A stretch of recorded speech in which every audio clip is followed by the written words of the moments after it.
What's going on, everybody? Welcome in to another Tuesday night cooldown. We're chilling. We're rocking it. Let me make sure I post this on Twitter. I mean, I know I'm streaming on Twitter. It's kind of basically already posted. Or do I need to even post this on Twitter? We're not going to post it on Twitter. I won't worry about it. How's everybody doing? Hope you guys are having a good evening. I hope you enjoyed Tuesday night's main event if you were in there. If you weren't in there, that's okay. I still forgive you. But I appreciate you being here. So yeah, we're just chilling tonight. Just rocking it. You know, I'll probably play something. I thought about playing some Warframe. I haven't played Warframe on this stream yet. I know Josiah's playing it. We might hook up, play it together. And by hook up, I mean play the game together, not like hook up, you know, nothing gay. You know. Let's catch up with the chat real quick.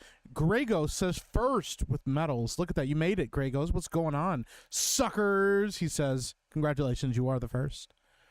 Mike McGinnis says chicken grease in my hole. Wow. I guess that escalated quickly. Very quickly.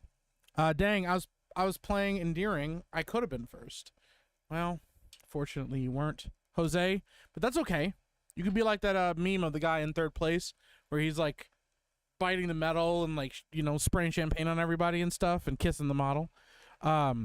Emily Kruger says happy Tuesday. Happy Tuesday, Emily Kruger. Welcome in. Chrysanth over on Kick says, hey all. Welcome in, Chrysanth. I appreciate you. Oh snap. My Creative Arsenal says salutations, chat. Is Epic gonna play flag football for the Bills? No, I fucking hate flag football. What's up, Sandman? How you doing? Fucking hate flag football. I literally only ever want to play tackle football, even without pads. As stupid as that is, my old fat ass. I shouldn't be doing that, but I still like it. Brodemus Prime says, bro99. What's going on, Brodemus Prime? Welcome in, buddy. Grego says my boss is forcing me to take tomorrow off. Is it because it's Juneteenth? I feel like it's because it's Juneteenth. It feels like that's because of it. Turd Ferguson says, oh shit, here we go again. He just says, here we go again. He didn't say, oh shit. Thunder Ducky says, so how about that episode, huh? I haven't watched it. I was going to watch it, and then I decided to eat dinner instead and not watch it, and I feel better about not watching it because everybody's posting that it's not good. We'll probably check it out later. Trucker Rob, or Verdant Mint, over on Kick says, you Mike. But he meant yo Mike. But he said you Mike. Yeah, me Mike, you Trucker Rob. Yo as well. Thunder Ducky, thanks buddy. Rain says, hail Mike. Great to see you again. It feels like forever since Tuesday night's main event. I know. I was gonna get started a little earlier, but I was eating dinner, so. Eldritch for $99 US. And we'll do what? Thank you for the super chat.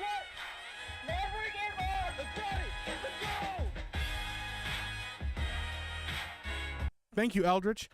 First time super chat. Wanted to say I love your takes and your knowledge of things. Perhaps more importantly, your point and laugh shtick brings me pure joy. Thank you for what you do. Prep time. Thank you so much, Eldritch. I appreciate you. Listen, Batman and his prep time can get fucked. I like Batman. Here's the thing. I like Batman. I like Batman a lot, but I don't like the prep time argument. I just don't. I just can't handle it. Frank the Tank over on Kick says, sup, Mike? I see, did you see Eurogamer gave the Elden Ring DLC a bad review because it's too hard? I did not. Let's go check that out. We'll pull that up to go check that out. Okay. We'll read it. We'll read it in a second here. Let's finish catching up on chat. Mrs. Rough Night says, hello, everyone. McKruger, happy Tuesday to you. Grey Ghost, congrats on the first in tonight. Abso-fucking-lutely. Charles Devane says, hail, Epic Mike. Tuesday night's main event was hilarious. Yeah, that was a good episode. That was a fun time. Listen, Savvy, Beardo, Ben, Jay, Ripa, Drew Hernandez, yo, all of it was good. It was a blast. I'm getting text messages like nonstop right now. Let's see here. Glenneth says, hail Glenneth, welcome in, buddy. Glad to see you. Lord Botha, what's up, buddy? Here Mike likes men. Can't confirm, but have heard. Source, Mazza. Well, Mazza's not really a man. but I do like Mazza. So, Typical Hijinks says, "What's up, chat? Welcome in, Typical Hijinks." Rough Night, Mrs. Rough Night says it was pretty good. Lots of pointing and laughing at both Beardo and Ben. Like Eldritch, I am also brought pure joy by Mike's point and laugh. Well, that's very kind of you. Welcome in, Rough Night. He waves. Cobra Prime says, "Sup, dude? You are the Prime Cobra. I acknowledge you." The Beast says, "Aloha and blessings, everyone." I don't know why I did it in that accent, but we did it, and that's what happened. That's where we are now. What's going on, The Beast? I appreciate you, bro. Welcome in. Digimental. Shaka, brah. Shaka. V-Real says, "Hail, Mike and chat." Welcome in, V-Real. Celluloid Dream says, "Sup, Meek?" What's going on, Celluloid Dream? I appreciate you. Third place is like a Beardo first place. Yeah, pretty much. Over on Kick, Sissy84 says, "Hey, Epic Meek." Welcome in, Sissy. Always good to see you. Resev the Cripple says, "Hello, everyone." What's going on, Resev? Always good to see your name in chat as well. Stone Cold's Beer Cooler. Give me a hell yeah. Why does Beardo tip his hat like one of those fights that say "Milady" with their fedoras? Oh, the figs? Yeah. He always does this. He's like, I don't know why he does that. I don't get it. Does Doc do that? Maybe Doc does that. Trent Ferguson says, "Call me Nostradamus, but I bet it was gay." Yeah. Brodemus Prime says, "With 6 months of prep time, Batman can get fucked up." Yeah. Oh, man. I think Bent's last name is Dover. Damn. What's up, old Renaissance Boomer?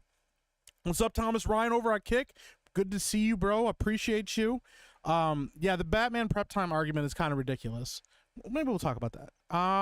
Cellular Dream says, "I'm taking a break from the G&G stuff. Too much of it gets stale." I got you. Listen, we always appreciate you being here. We always appreciate you hanging out.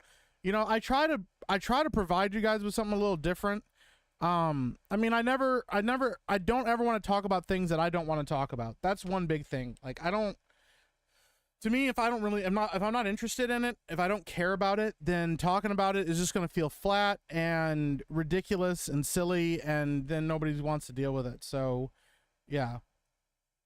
Oh, snap.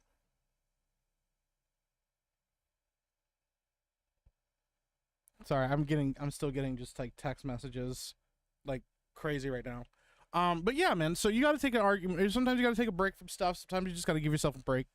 I get you, but we always appreciate you, Cellular Dream. It's always good to see you in chat. Good to see you hanging around. Rough Night says, "Michael, the prep time argument is absolutely valid. If you want to talk about how Batman is OP Mary Sue, who's good at everything, that's a different discussion."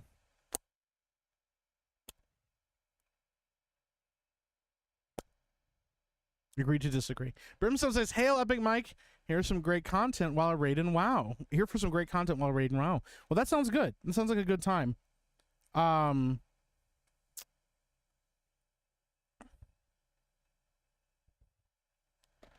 Well, this is entertaining. Bring out the ice. Hey, what's up, Heist Man? Welcome in, buddy. All right, let me finish catching up. Casey Cheeto says, "Hey, Epic Meek. Welcome in, Casey Cheeto." Let's see here. Let me see if I caught up on everybody. It looks like everybody's here. Krista is Ben's bodyguard. Yeah, she protects him a lot. It's weird. I don't understand. The prep time argument is absolutely invalid. Dragon Dan, welcome in, says, "Yo, Mike, I finally caught up with your Metal Gear Solid streams the other day. They're a lot of fun to watch." Well, I appreciate that. I had fun playing it. We are going to get back to Metal Gear Solid 2 at some point. I want to dedicate time to it when I play it, but I also really got to get back into Elden Ring. I'm going to be so fucking rusty getting back into it. I need to get back into it. I need to make sure I have everything ready for the DLC, because I know there's some bosses you have to specifically have killed in order to get to the DLC and stuff. So I got to kind of go back and double check everything. Who's your favorite X-Men, Mike? Ooh, that's a really good question.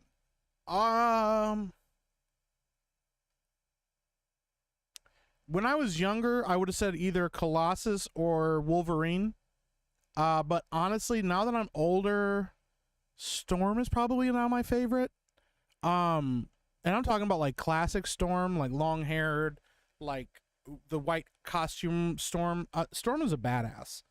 I watched part of X-Men 97 as well. I haven't finished it all, but they do some pretty badass stuff with her at one point. Like they show her, she's walking through like a desert area, and she starts calling down lightning, and it's like turning the ground to like glass. It's like flash, like burning the sand or whatever, just like instantly like turning it to glass.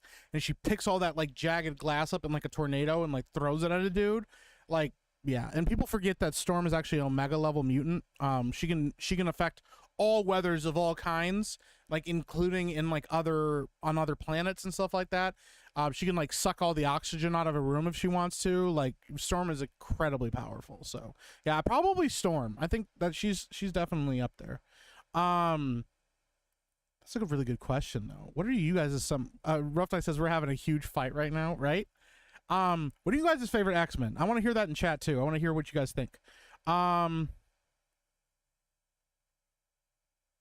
me see here. Overall, okay, I am stuck with how to get mutants in there. I don't know what that means.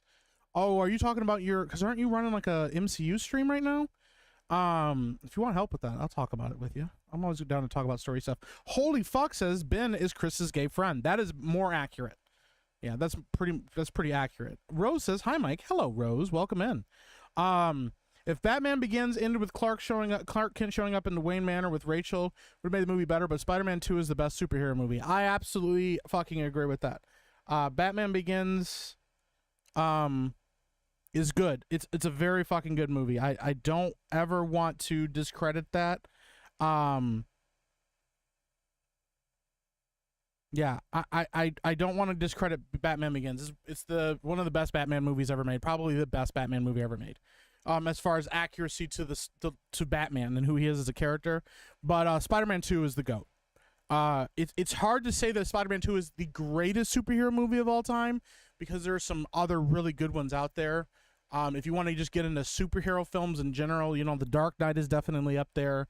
I think Watchmen is a fucking masterpiece, especially the director's cut of Watchmen. Superman the movie, the first one, I think is actually really, really, really fucking good.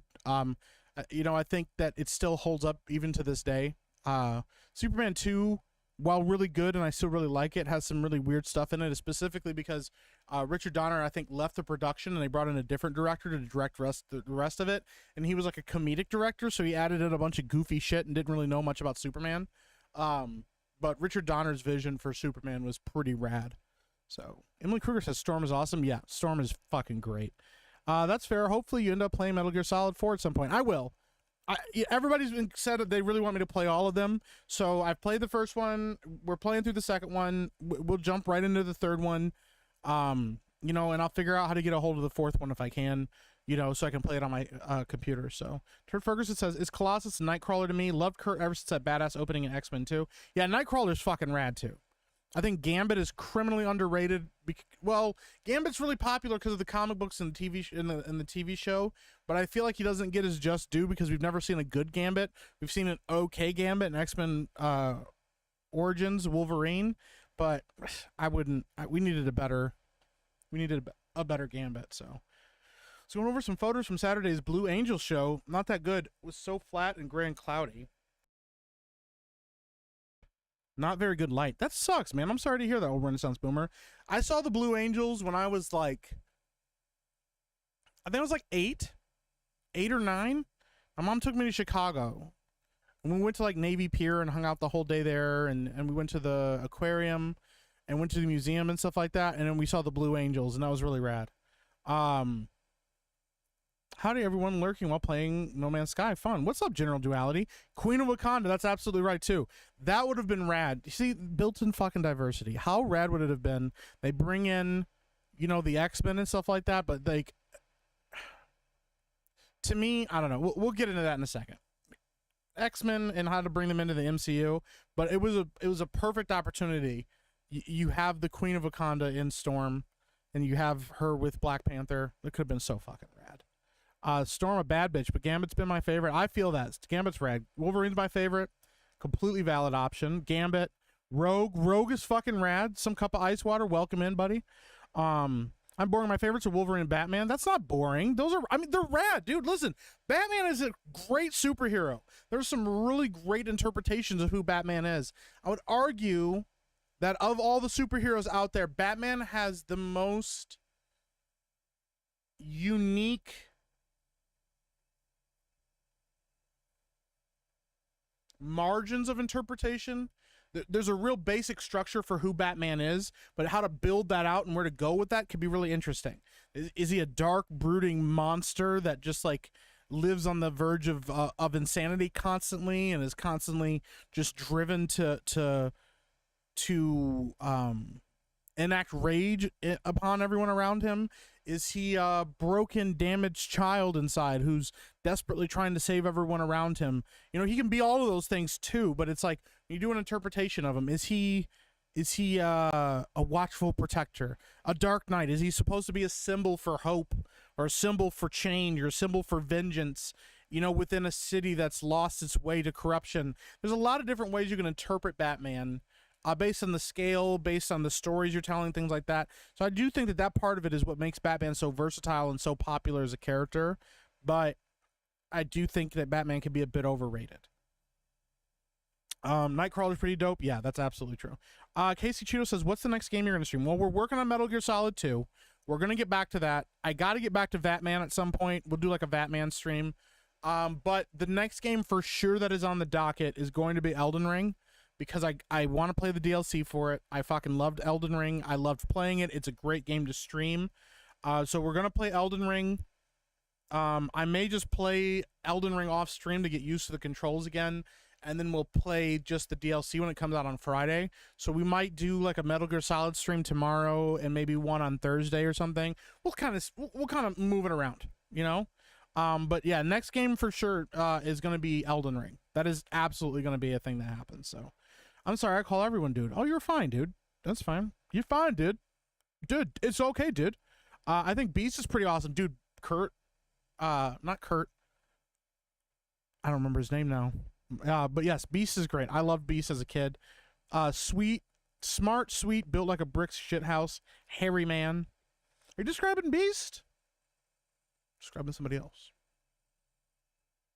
Wolverine to Iceman. Iceman's rad. Iceman's an Omega level mutant as well. Batman Begins isn't even the best Batman movie. What's the best Batman movie to you?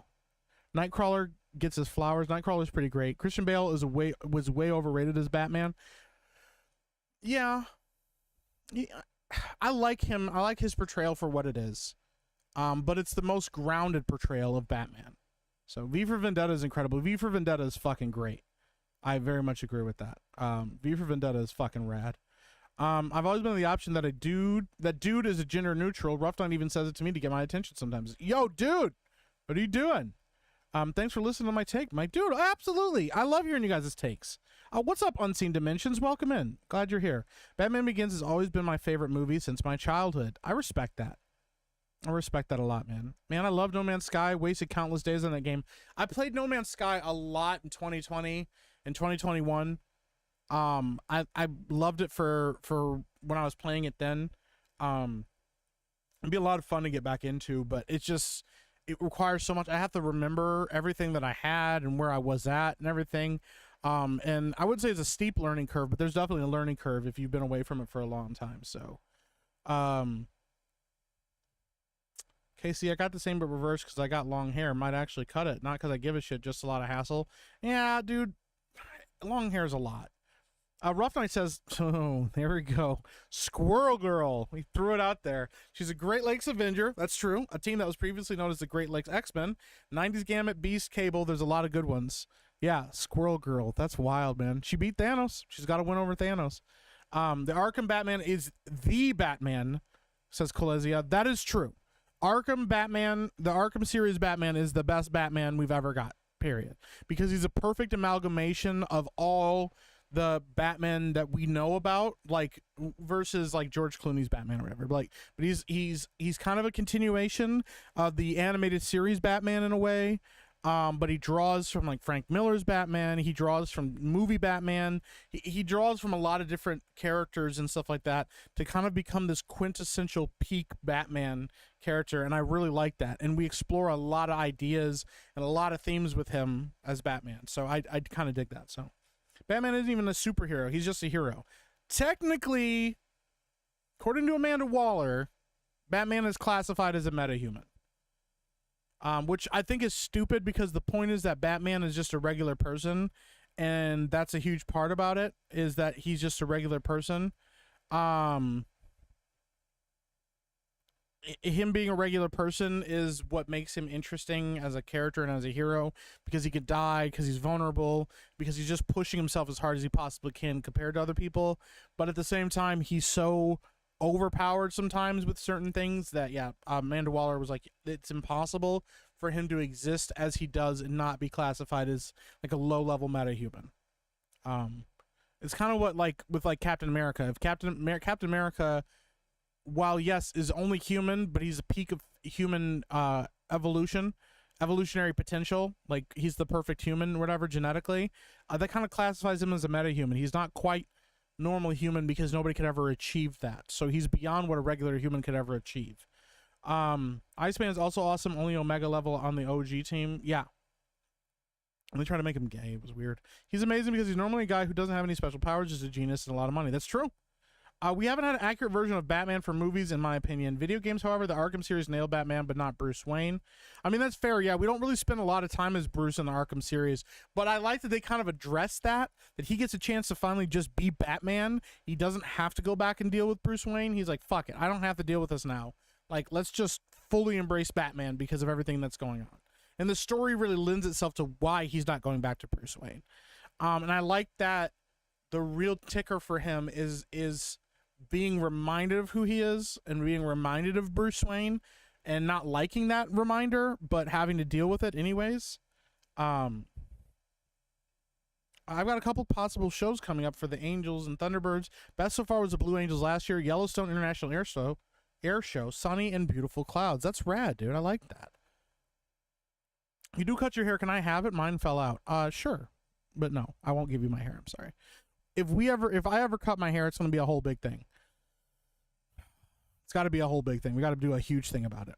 A Lost Braves fan, welcome into the chat, says, I love comic book Thor. Only the first movie did him right. They barely let him show his power anymore in any of the movies. Yeah, because he's too fucking powerful. He's too OP. They need to use him sparingly like they do the Hulk and have him show up certain times. And then when any of his other stories, he needs to be within the cosmic sphere of storytelling. He's not a global hero. He's a cosmic hero. He is a cosmic level power, and he deserves to be treated as such. Batman is the most relatable, in my opinion, since no superpower other than being rich. I mean, that's fair, V-Real. I feel you. Lego Batman was close, but that was a parody. Excuse me. Lego Batman's really good. I like Lego Batman, actually, a lot. Santa is my favorite Omega tier mutant. Is Santa an Omega tier mutant? Look this up.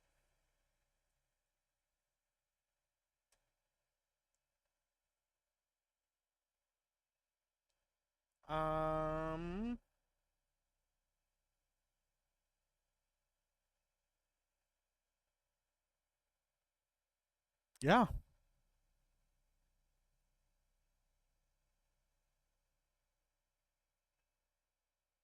That's really funny. Yeah, Cerebro detects him as the most powerful mutant ever registered. That's really fucking funny. That's really fucking funny. I kind of like that. He's a mega level mutant. Can Dark Phoenix, Galactus, or Thanos. Immortality, indestructible and regenerative abilities, superhuman strength and speed, weather manipulation, control over time and space, power to bend reality, omnipotent, telepathy, and telekinesis. He's only shown in a short X-Men series. Oh, shit. Thomas, oh my god, dude. Thomas Ryan over on Kick, gifting 10 gifted subs.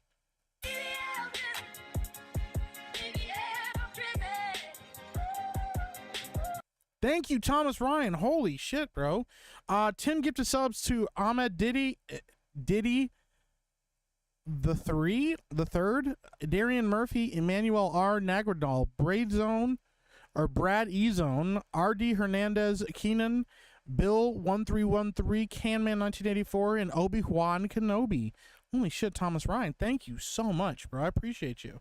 Randy, REK Thoughts says, just saying hi, buddy. What's going on, Randy? Hope you're doing well, bro. Good to see you in chat. I know I'm a little bit behind on the chat, so I'm gonna blitz through. I'm gonna catch up because I've been talking a lot. Hank McCoy, thank you. Fucking Beast is rad. I love Beast.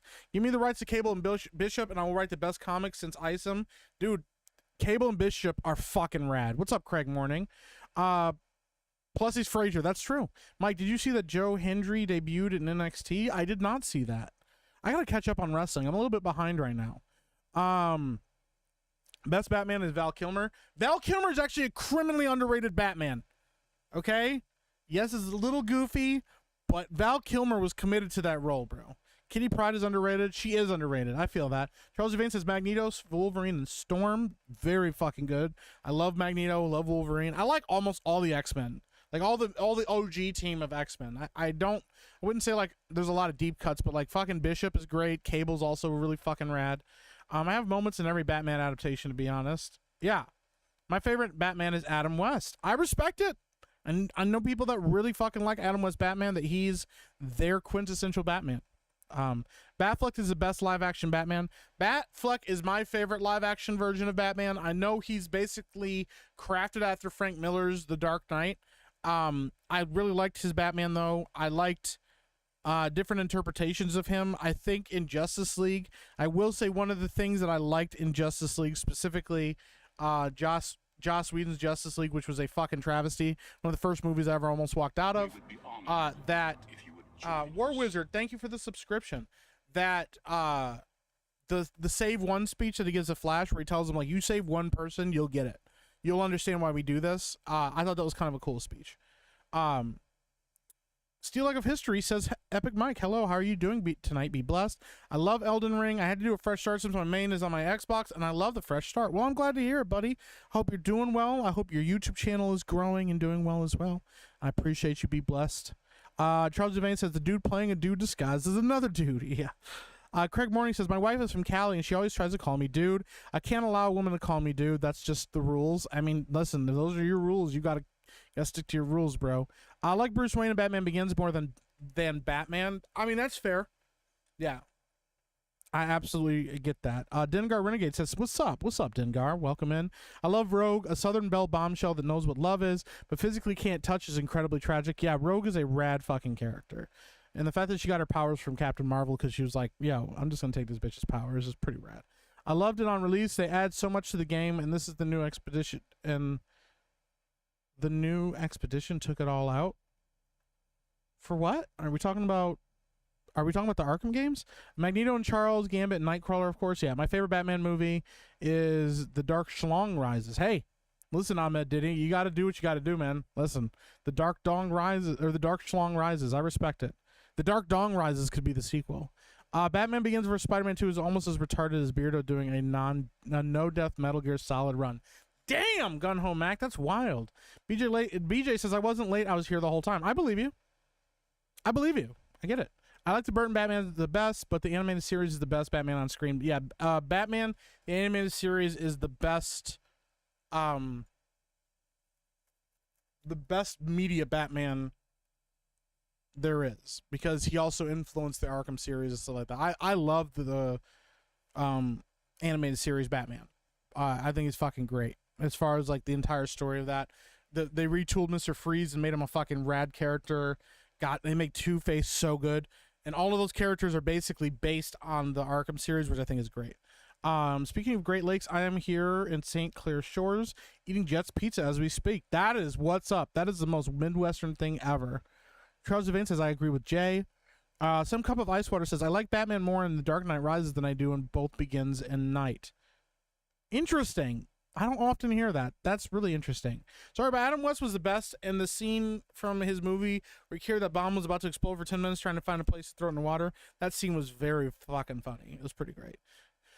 Crushed on Rogue hard when I was young. Grew up with X-Men Evolutions where they made her gothy. Got me for real. Hey, gotta love a big titty goth chick. Or small titty goth chick. We just love goth chicks. But I do think Batman Begins is the best Nolan Batman movie.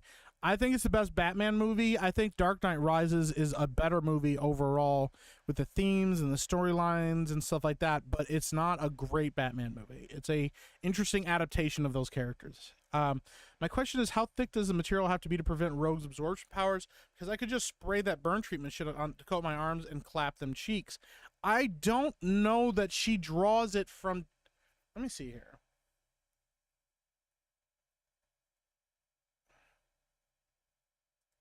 Let me see here.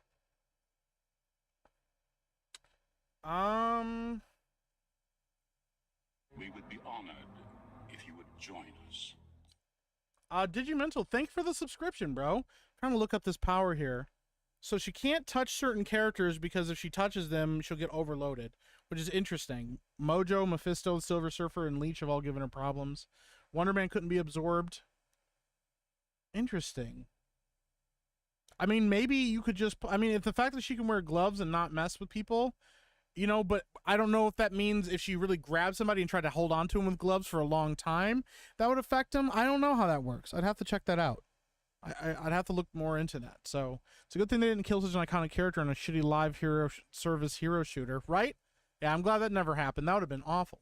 Ben Affleck might be, if I had to give you a definite pick. The Flash ruined my hype of anything related to Batman. Yeah, I started watching The Flash. I could not finish it. I turned it off. I was like, this is boring. Epic Mike, would you see Darren Aronofsky's unmade Batman Year 1 rated R? I don't know. I don't know if I trust Darren Aronofsky to make a good Batman movie. I don't really know. Meek is cool and not gay at all. Well, thank you, Breeze's Comics and Collectibles. That feels very sarcastic, but I think you mean it seriously. And even if you meant it sarcastically, I still appreciate it. Casey Cheeto says, I was a music major in college, and Samson and Delilah, Samson's powers, it was in his long hair. I've always just associated men with long hair as inherently powerful, but maybe I'm weird. Well, damn, Casey Cheeto. I respect that take. I respect that. I got long hair. Maybe I'm powerful. You know, just saying. Just saying. No, I appreciate that. I actually think that's a rad interpretation. I think that's cool. A lot of people had long hair back then. A lot of people didn't, but a lot of people did. Turd Ferguson says, Adam West is unironically the most comic book accurate live action Batman. Think of Kevin Conroy's voice on the series stuff, but the 50s and 60s comics, it's Adam West all the way. I respect that. Use your hair to make a voodoo doll? Yeah, you don't want to do that. I don't think you want a voodoo doll of me. I like the Justice League animation version of Batman. Yeah, well, that Justice League version of Batman is the one from, you know, Batman animated series, which I think is rad. Sorry for taking the chat down the long-haired rabbit hole. Oh, you're fine, Casey Cheeto. You have nothing to apologize for. Man, I am so fucking behind on chat. Oh my god, we're so fucking behind. Holy shit. All right, I'm gonna rush through this. Okay.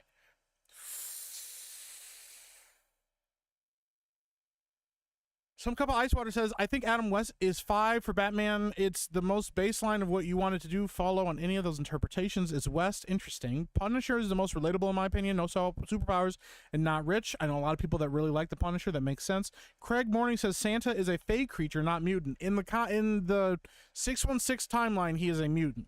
But in other places, he is a fey creature, which is I think that's an interesting interpretation of what Santa is. General Duality says, Mike will have to lose in a wrestling match to cut his hair off. He isn't in that stage of his career yet. No, but we'll have to make it happen at some point. Santa's just Odin's public relations form. Interesting. That's also a very interesting interpretation. Mike, you didn't know Santa is a top tier Omega level mutant? How else does he do all he can in one night? Well, he could be a magical creature, but I didn't realize that they interpreted him as a mutant. So I think that's interesting. Maybe he's all things to all people. Gunhole Max says, jingle all the way, bitch. Everyone gangster till somebody eats Santa's cookies, right?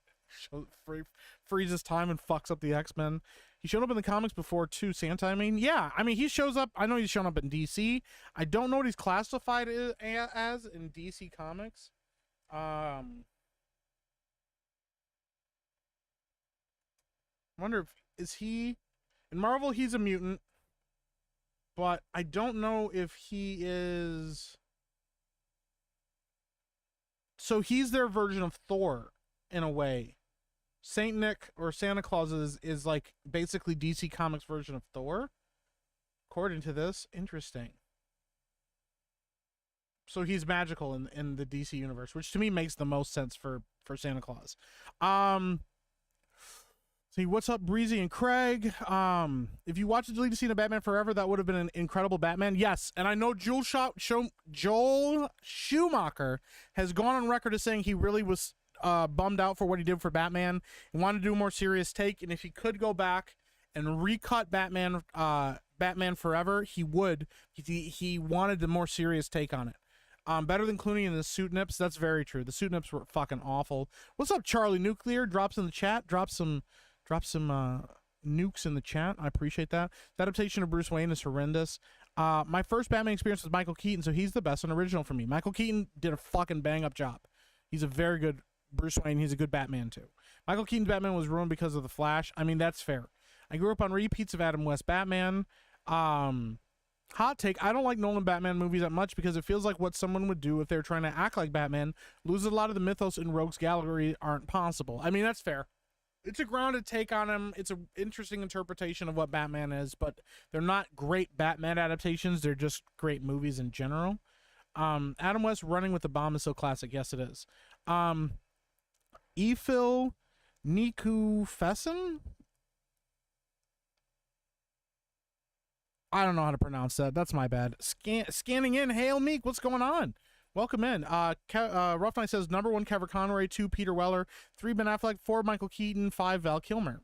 That's a good ranking. I respect that ranking. I want an extended universe of Nolan's handled properly. I mean, technically, at one point, Man of Steel was supposed to be connected to Nolan's universe, and then they decided to not do that. Eddie Simple says, I'm late. You're fine, Eddie. I'm glad you're here. Good to see you in chat. I appreciate you being here. No worries. Rain says, I'm sad I'm going to miss your streams. I'm taking an Alaskan cruise. Let me go until the 27th. I have so much catching up to do when I get back. Well, we will be happy to see you back. I hope you enjoy your cruise. I hope you have a fucking blast. I hope Alaska is awesome and rad and beautiful. Not too cold, not too warm, just right for what you want for a cruise. Thomas Ryan says, what's up with the Elden Ring DLC coming out so long after the game? I haven't touched it in so long. It just took a while to develop. It sounds like it's a pretty comprehensive DLC. Sounds like it's actually a pretty big new area. So I'm not surprised that it took them that long. I know FromSoft likes to take their time with their DLC when they get it. So the definitive list, it's official and definitive. I guess we have a list that we have to do on Thursday now. I was doing a split shift at work with a 2-hour break in the middle. Hulu had just started up, and I watched the entire run of the original Dragnet with Jack Webb. Damn, that's what's up, dude. That's fucking rad. I respect it. Rough Night coming in hot, not even including Adam West or George Clooney. I mean, that's fair. George Clooney, though, has apologized for his Batman for forever. Jimmy Collins says they're decent movies, but they're not necessarily great Batman movies. Yeah, that's I respect that. Charles Devane says animated and Arkham Batman are the best. Also, I agree with Jay. Hey.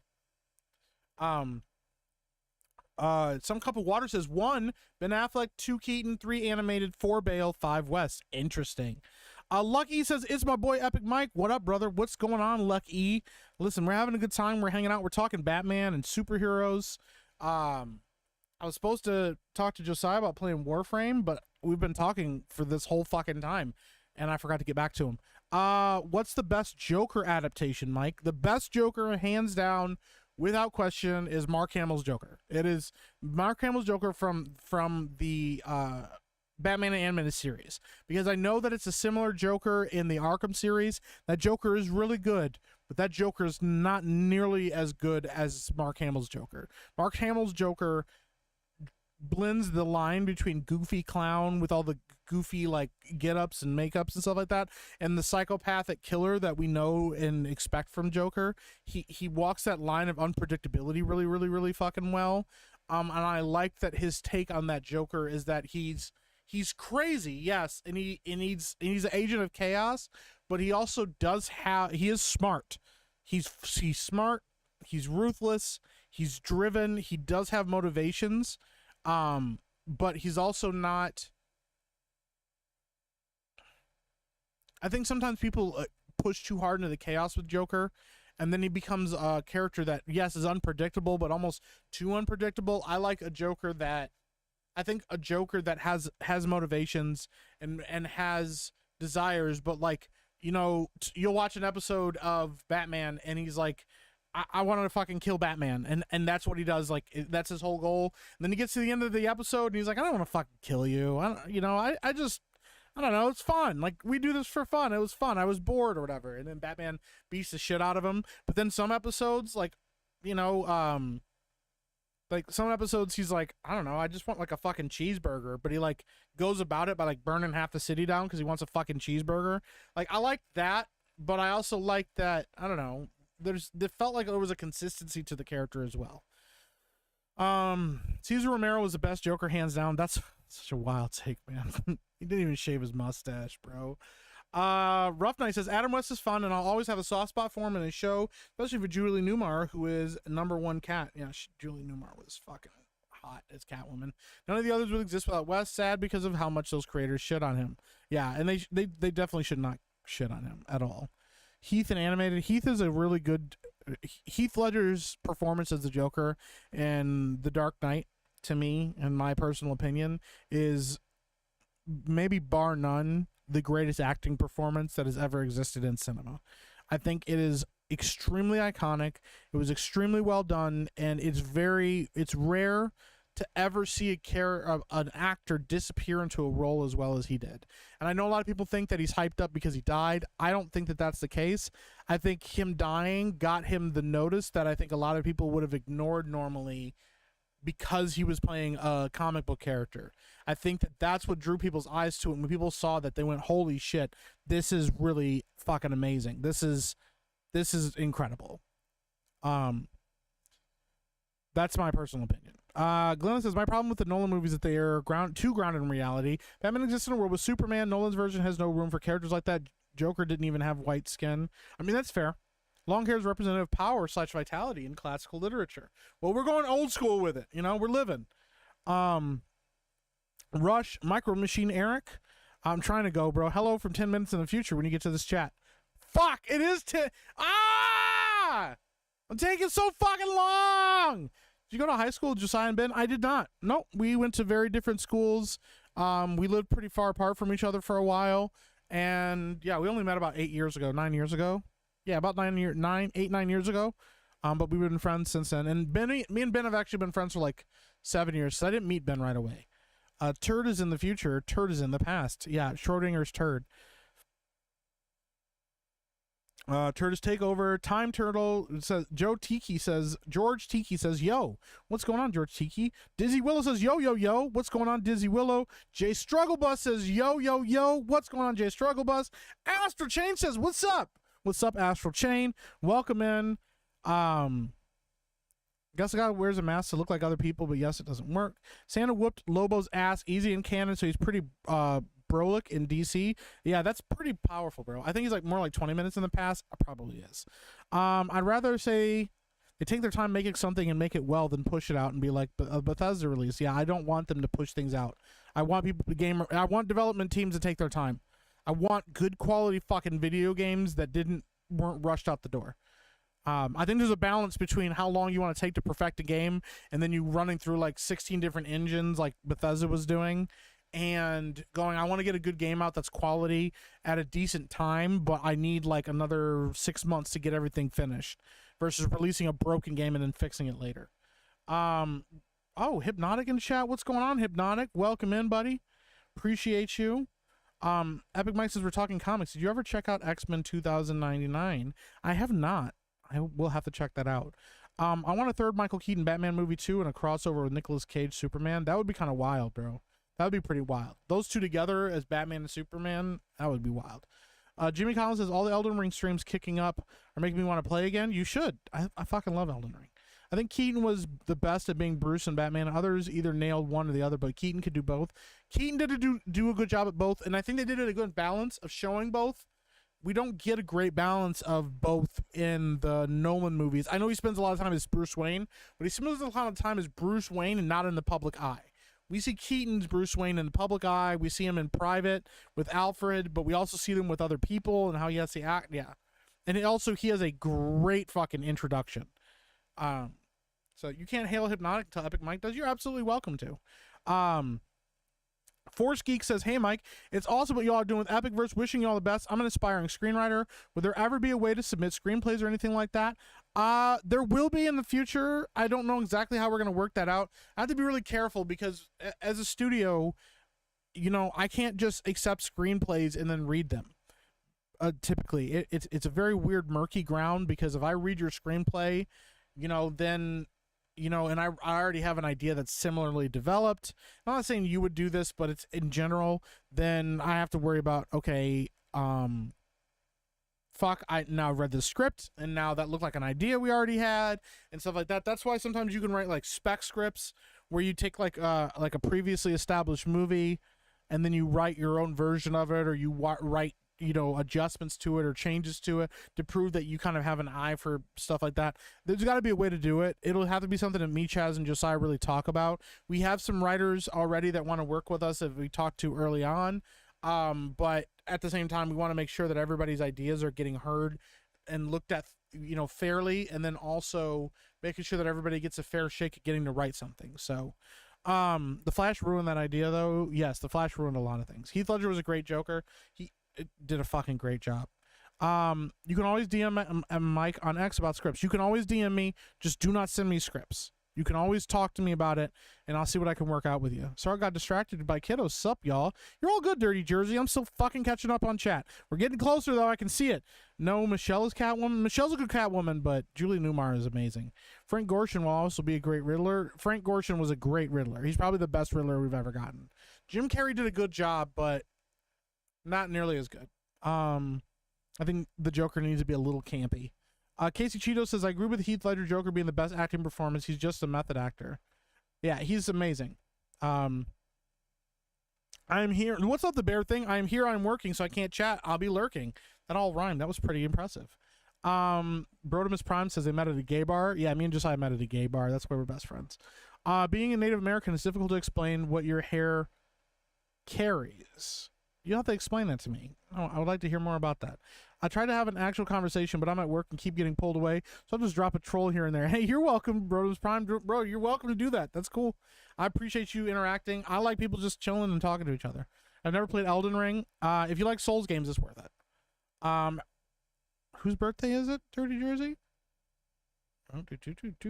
My daughter's all excited about her 13th birthday on the 27th. Have me looking up something for her. Well, happy birthday to your daughter. That's very exciting. 13th birthday. 13. It's a big number. That's very, very, very exciting. Danny DeVito was the best penguin. Danny DeVito was a great fucking penguin. I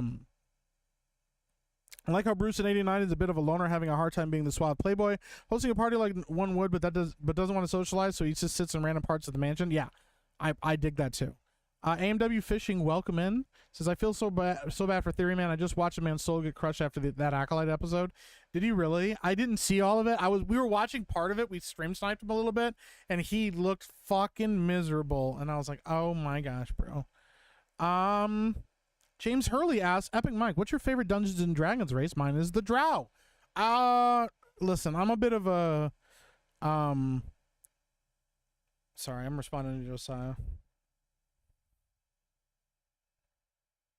I'm a bit of a purist. This is going to come as a hot take. I'm a bit of a purist. First of all, I do not like playing short races. I know, short hater. Short people got no reason to live. So I don't play dwarves. I don't play halflings. I don't play any shit like that. Typically, honestly, this is going to sound fucking vanilla as fuck, but I don't care. I either play humans, half-elves, or elves. That's about the gist of who I play as characters when it comes to D&D. Humans, half-elves, or elves, and I stick pretty much with that. Now, my characters vary wildly in backstory and characters and who they are and what they are and where they came from. But as far as actually playing a race, I won't play anything other than those three, typically. Unless somebody forced me to do it, and then I'd be kind of pissed. So, Anne Hathaway's Catwoman sucked. Yeah, she wasn't good, but sure, her ass looked great in that suit. Meek, you won't catch up on chats because we keep chatting. We're trying, though. Charlie Nuclear says, I love how he reads all the chats because he's the best. Meek love. Listen, I know at one point in time, I will not be able to keep up with chat. And it fucking sucks. I don't like that. I want to be able to keep up with chat and read everybody's fucking chats. I know one day that'll not be the case. And then the best bet will be if you want to get something read, you have to send in super chats. It's never me trying to get you guys to send in super chats, but that is probably the best way for me to make sure that I don't miss your chat, because fuck, you guys are awesome and I love it. It's just a lot of conversation and I want to read it all, and I know I can't keep up with it all sometimes. 13 had to re-up my double buckshot. You know what I mean? I feel you, bro. I absolutely do. Jay Strugglebus for $5 US says, on Twitter on the Tuesday night's main event post for tonight's episode, Kurt Angle's stare had the best AI chat summary for Beardo. Really? What was it? If you have it, go ahead and put it in chat. If you don't, I'll see if I can find it. It's a sign he's a good and appreciative dude. I'm very, very, very fucking appreciative of you guys. I don't deserve all the support and love that you guys send me. I'm just a guy on the internet, but you guys obviously like talking to me. You guys like hearing my opinion on stuff. I like giving you guys my opinion on stuff, and I love fucking chatting about nerd shit, bro. That's why I started a YouTube channel in the first place. I looked at my wife one day and I said, I can't keep spewing all this like nerd shit at you all the time. I gotta talk to somebody else. Okay, I spew enough at you as it is. You get enough stuff shot at you as it is. Give you one less thing. I'll rant to somebody else on the internet. Craig Morning says, honestly, Danny DeVito's Penguin may be the best comic book villain live action adaptation. I'll stand 10 toes down on that. That is a take. I think Danny DeVito's Penguin is really fucking good.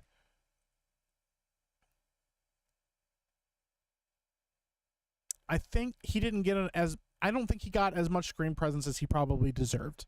I think sharing the screen with Catwoman was a little bit of a task because there was a balancing act there. I don't think Batman Returns is as good as Batman 89, but it's still a good movie. I think it's a great movie. But I respect that. I mean, Danny DeVito committed to that fucking role. That doesn't look like Danny DeVito. Indeed, in our wavelength for sure. Yeah. Danny DeVito is Penguin, the definitive version, and nothing will stop it. That's fair. Miss Rockline says, I pretty much always play dwarves. Very rarely do I play anything else, and they're always Scottish. Hey, I respect that. I saw Bad Boys 4. Mr. Fantastic, Ian Grafad played a politician in it. Really? Or Johan Grafad. I love Johan Grafad. He's a fucking great actor. I watched him in a show back in the day called Horatio Hornblower. It was on the BBC, and it's a series of books as well. Horatio Hornblower was one of my favorite TV series of all time. I love that show. I loved watching him progress as a character. Loved watching him go on adventures, and Johan Grafad killed it as his character. I would absolutely love one day to see Horatio Hornblower. They talked about doing like either a movie or having him come back with a series or something, and I would have absolutely fucking loved to have seen like an older Johan Grafad play like an older, more grizzled Horatio Hornblower, maybe as a captain or something like that, or maybe an admiral or something in the future. That would have been really cool. It's just inevitable, Mike. We get it. Yeah, Key Mundy is credited in it. One, he's not alive at that time. Oh, Key Mundy is in it? Is credited? What? He's not alive at that time. He's one that said the Sith hasn't been seen in a millennium in episode 1. But he interacted with Jedi who are dealing with Smilo Ren. Really? Brother.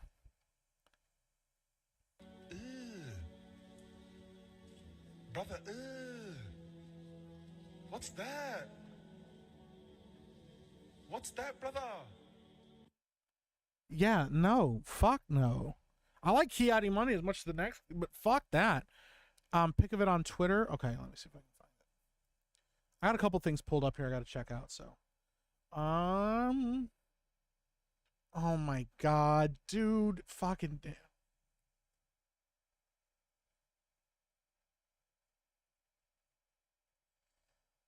Danky just posted a picture and I gotta fucking share it. Oh my god, you guys. Let me see here.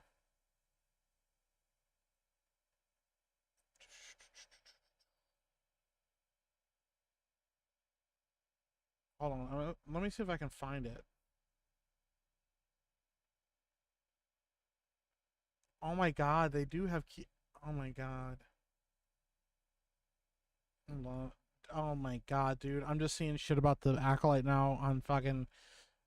Oh my god, dude. No fucking way. Dude, this shit is wild. What is going on? Fuck. I don't know where it is. I'll have to see if I can find it. I'll find it later. Fucking shit. Bro, what is going on in the chat? Alright, I gotta pull this up. 1-800 1-800 fucking Danky, bro. Gotta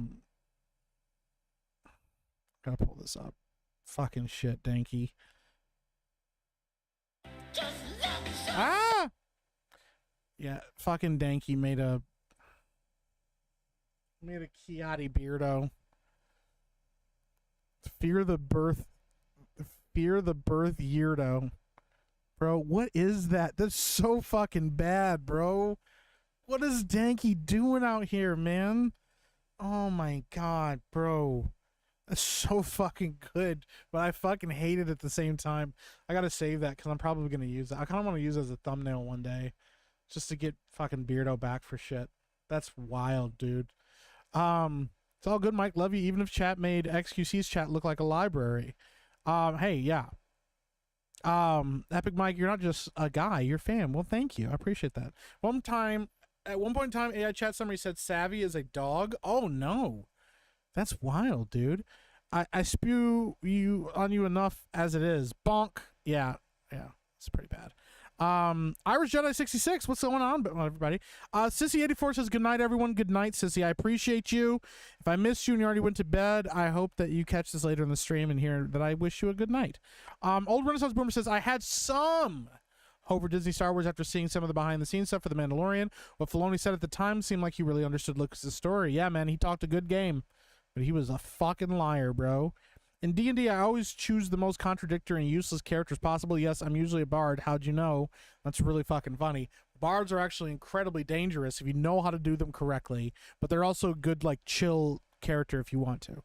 Freddie and Koba, what's up? Hello, Epic Mike. How's your Tuesday, Meek? Going after Tuesday night's main event? It's going well, man.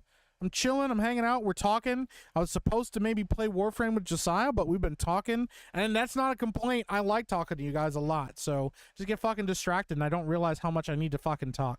Norman Conquest says, Meek, Twitter is popping off. Kiati Mundy's Wikipedia is being altered in real time to fit the Acolyte. Yeah, I saw a photo of him here. He looks like absolute dog shit. Let me catch up with the chat real quick. I said to Rough Night, I'll never play a full elf, but he reminded me we played full high force elves, a married couple in game. They were racist AF too. Yeah, high elves are always fucking racist. I just got back from the gym. Meek love. What's going on, the Admiral? Got to make food AFK. No worries, Admiral. I appreciate you. Good taking care of yourself and eating, bro. My grandpa was a dyslexic baker in the army. He'd go all in buns glazing. Oh my god, dude. Jay Strugglefuss, the chat is discussing a recent Warzone stream by Beardo, with some viewers criticizing his performance and making fun of his perceived disability. One viewer defends Beardo while the others join in on. Dude, that's so fucking great. Open bar is going to be wild if Theory is on. He's fucking pissed at this episode because of the Kiati Mundi thing. Yeah, I would be too, bro. Good on you, Admiral. Yeah. Best Colossus is Stefan Cap. I don't know how to pronounce that fucking name. I don't speak Cyrillic. Or, I mean, I don't know how to read Cyrillic, and I don't speak Russian. But you have to tell me how to pronounce that correctly. We can see your desktop. Can you really? What? Why did it do? Oh, shit. Did it do that? That's weird. Okay, hold on. Let me see if I can pull it up. I'll pull up Kiati Beardo. I don't know why it fucking just pulled up my desktop. That's stupid. I told it to pull up the other thing. Okay, here we go. Kiati Beardo. You should be able to see this now. There we go. Your desktop is cool? Well, thanks. Thanks for the repost, Mike. Dude, Danky! Fucking always, bro. Killing it. Dude, look at Beardo, bro. That is wild. Let's discuss what's on his desktop. I've seen OBS. There's a lot of things on my desktop. You guys can talk about my desktop. Bro, look at that shit. That shit is wild. And we're caught up on the chat. Fuck yeah! Let's go! Bro, that's some wild shit right there. I don't even know what to fucking think about that. And then just for reference, here's what Kiati Mundi looks like in the newest episode. Dude, his costume looks like dog shit, bro. Holy cow, that looks terrible. May the force be locked in. That's pretty good. Dude, look at that fucking costume. You can see the shitty makeup around the eyes. Holy crap, bro. That looks terrible. Oh my god, it looks bad. Beardo in real life. Yeah, we have Beardo at home. Beardo at home. Bro, that's fucking wild. Let me go look up, I'm gonna go look up Kiati Mundi.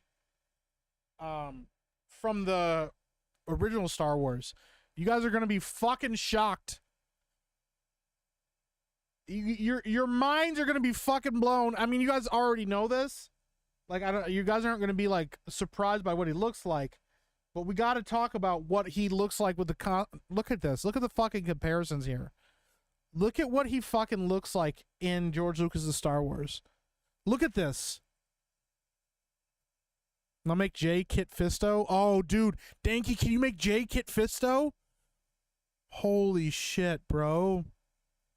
That's not a costume, that's just Beardo. Oh my god, you guys are wild. Put that on pictures they showed in Tuesday main event with a vagina. I don't know, bring in some ideas. Get it off my screen or I'm blocking on subbing. Oh no, bro. But look at this. Look at this costume. Like, you can't see, like, okay, sure, you can, I guess you can say it looks like a costume, but like, look at how well blended like the beard is. Look at how well blended like the eyebrows and shit is. Like, this looks like a really good fucking costume. This is a well done fucking costume versus this. What is this? What is this? Ugh. Brother, ugh. What's that? What's that, brother? Bro, that shit's wild, man. I can't fucking believe it. And yes, Chaz absolutely, Rough Night absolutely fucking called out how bad the prosthetics and the costuming was looking like, and it's shit, bro. It is absolute dog shit. Beardo looks better. Danky's Beardo looks better than the actual thing, bro.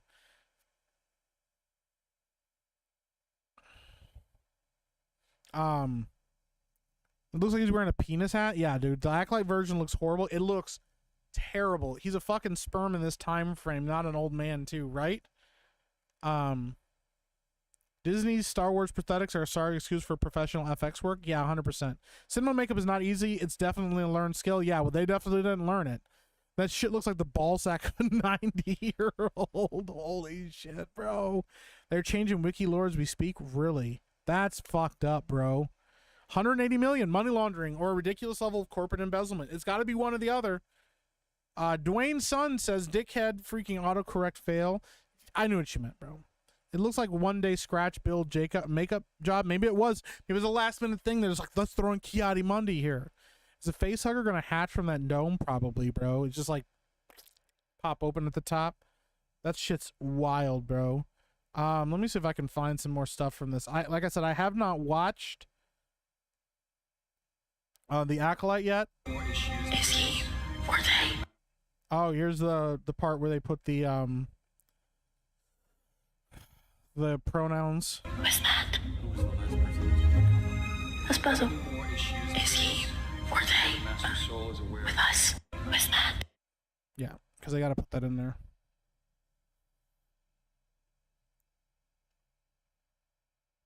That's rat. That's not rad. That's garbage.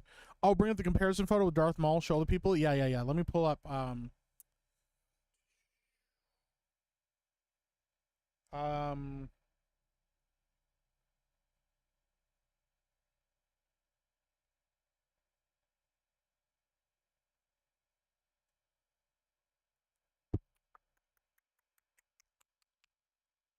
me pull up her face here. Let me find a bigger version. Hold on just a second. Okay, here we go.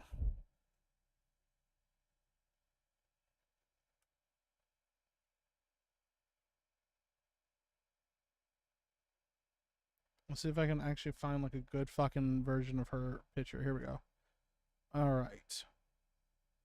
Open image. There we go. And then we're going to pull up Darth Maul. So I'm going to show you comparisons between this two, which is pretty fucking wild. Not that one.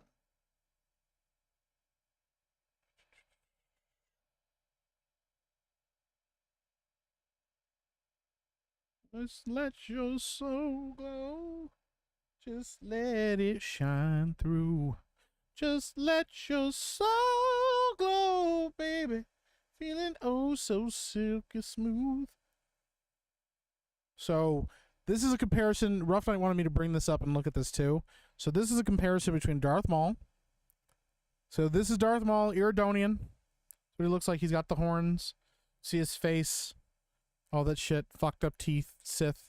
You know. And this is Mother Coral from the Acolyte. And you can see like the seams of her makeup. Like, I know this is supposed to be lined like Iridonian lines, but some of this is just straight up the seams of her makeup. You can tell because of, like, you see how broken down the Bishop's uses So Glow. You can see the breakdown of like some of the colors here.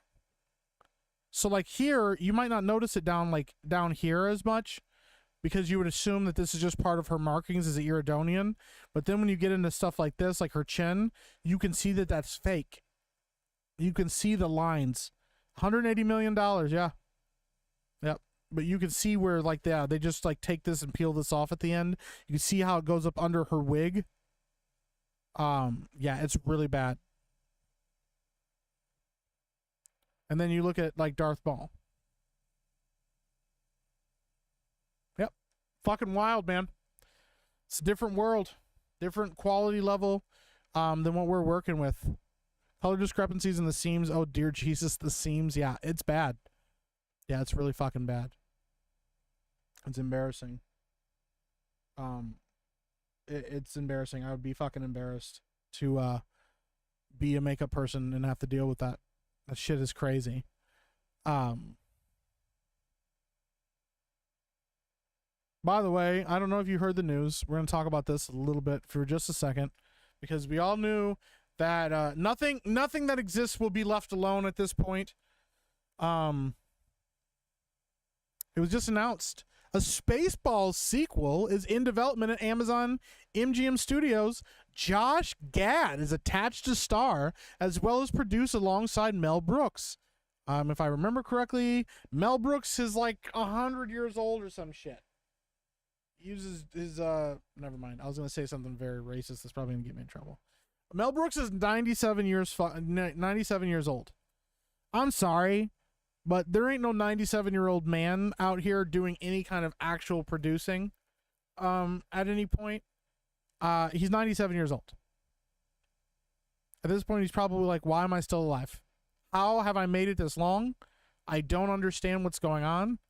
I'm too fucking old. But yep, this is a thing that's happening now. Josh Greenbaum will direct the film from a screenplay by Benji Samit, Dan Hernandez, and Gad. So Gad is writing, producing, and starring in this fucking film. What the fuck are we doing, man? What the fuck are we doing? I'm gonna look up the writers real quick. I'm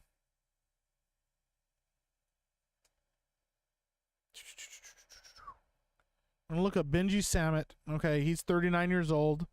Okay, so I'll give it to him here. Okay. I will give it to Benji Samit. So Benji Samit, he's a screenwriter. He wrote Detective Pikachu, which I think was pretty good. He wrote The Addams Family 2, which was fine. But he wrote Mutant Mayhem. I'm not excited about that because Mutant Mayhem was like really cringe. But he also co-wrote it with Seth Rogen and Evan Goldberg. He co-wrote it with Seth Rogen, Evan Goldberg, Jeff Rao, and Dan Hernandez. But he did do Detective Pikachu. He also wrote for The Tick, which was the show on Amazon Prime. The Tick was actually really incredibly underrated. I actually thought it was really entertaining, and I thought it was a good adaptation of The Tick. So like that's not like a huge, to me that's not like a huge red flag, but re-fucking doing Spaceballs is a terrible fucking idea. Like an awful fucking idea. Am I excited for Marvel vs. Capcom? Yeah, Marvel vs. Capcom's cool. I played some of them over the years. I've never like played any to be like, ooh yeah, fuck yeah, like Marvel vs. Capcom is so great. Like I've played them and enjoyed them, but I've never like gotten super into them. Fighting games are probably the ones I have the least experience with. That's how I say it. That's how I'm gonna say it. And apparently Josh Gad also did History of the World, like a sequel to History of the World, and I heard that was fucking awful. So I don't know exactly what that's gonna look like. And then Josh Greenbaum. I don't remember what he directed. Greenbaum. Okay, Josh Greenbaum, who's super fucking young as well. It looks like he has written a bunch of shit I don't know about. Okay, so he directed Fresh Off the Boat, episodes of that. He's directed a lot of comedies. Looks like he's directed a lot of television shows. Oh, he was the director for Strays, which I didn't fucking see. He worked a lot with Will Ferrell and stuff, it looks like. I don't know. This doesn't look great. I'm not excited. This doesn't make me excited for him being a director for any of this shit. So, fuck. Yeah, that's probably going to suck. There we go, guys. You learn to do better with work stuff from Spirit Halloween. Shake my head. Yeah, dude, you're 100% right. Please no, yes. I know LARPers who do much more complicated makeup than that. It looks 10 times better. Yeah, and they're LARPers, so they got to be able to do it and be able to move. They got to be able to move around and sweat with that shit on. Yep. Yep. I feel you guys. Yep, they're going to fucking ruin everything that you love, and they will expect you to thank them for fucking up things that you care about and appreciate. That's fucking wild, bro. What the fuck are we doing? What kind of world are we living in right now? That this is where we are. It's fucking bullshit, bro. I'm kind of pissed that they're even doing that. Oh, what happened to the Eurogamer review? I actually was just pulling it up. Good call. Rain says, "No, don't touch my balls." Right? I guess they found more money, right? They're just there using Brooks' name. Yeah, he's just there in name only. They won't let Mel Brooks do anything of what he would do. Yeah, that's true. Clint Eastwood does. That's true. Clint Eastwood did Cry Macho. I didn't love Cry Macho. It was fine. I wouldn't say that it was a great movie. I see what Clint Eastwood was going for, but he kind of missed the mark on it a little bit. But it was still, it's better than a lot of movies out nowadays. That's true. I have never seen anything good from Josh Gad. That's true. I haven't either. Why is a fat chick on the top? No, call it Space Fires, right? Don't give this dude too much credit. Yeah, if Mel's involved, I think it might be all right. Yeah, but he won't have much power. The Tick was awesome, but everything I like gets canceled. Yeah. I don't know why it got canceled after 2 seasons. Craig Morning says, "Can someone explain to me why Seth Rogen is famous? And I missed something. Has this guy ever done anything funny / good?" So Seth Rogen showed up in Hollywood at a really interesting time. He showed up just when they were looking to.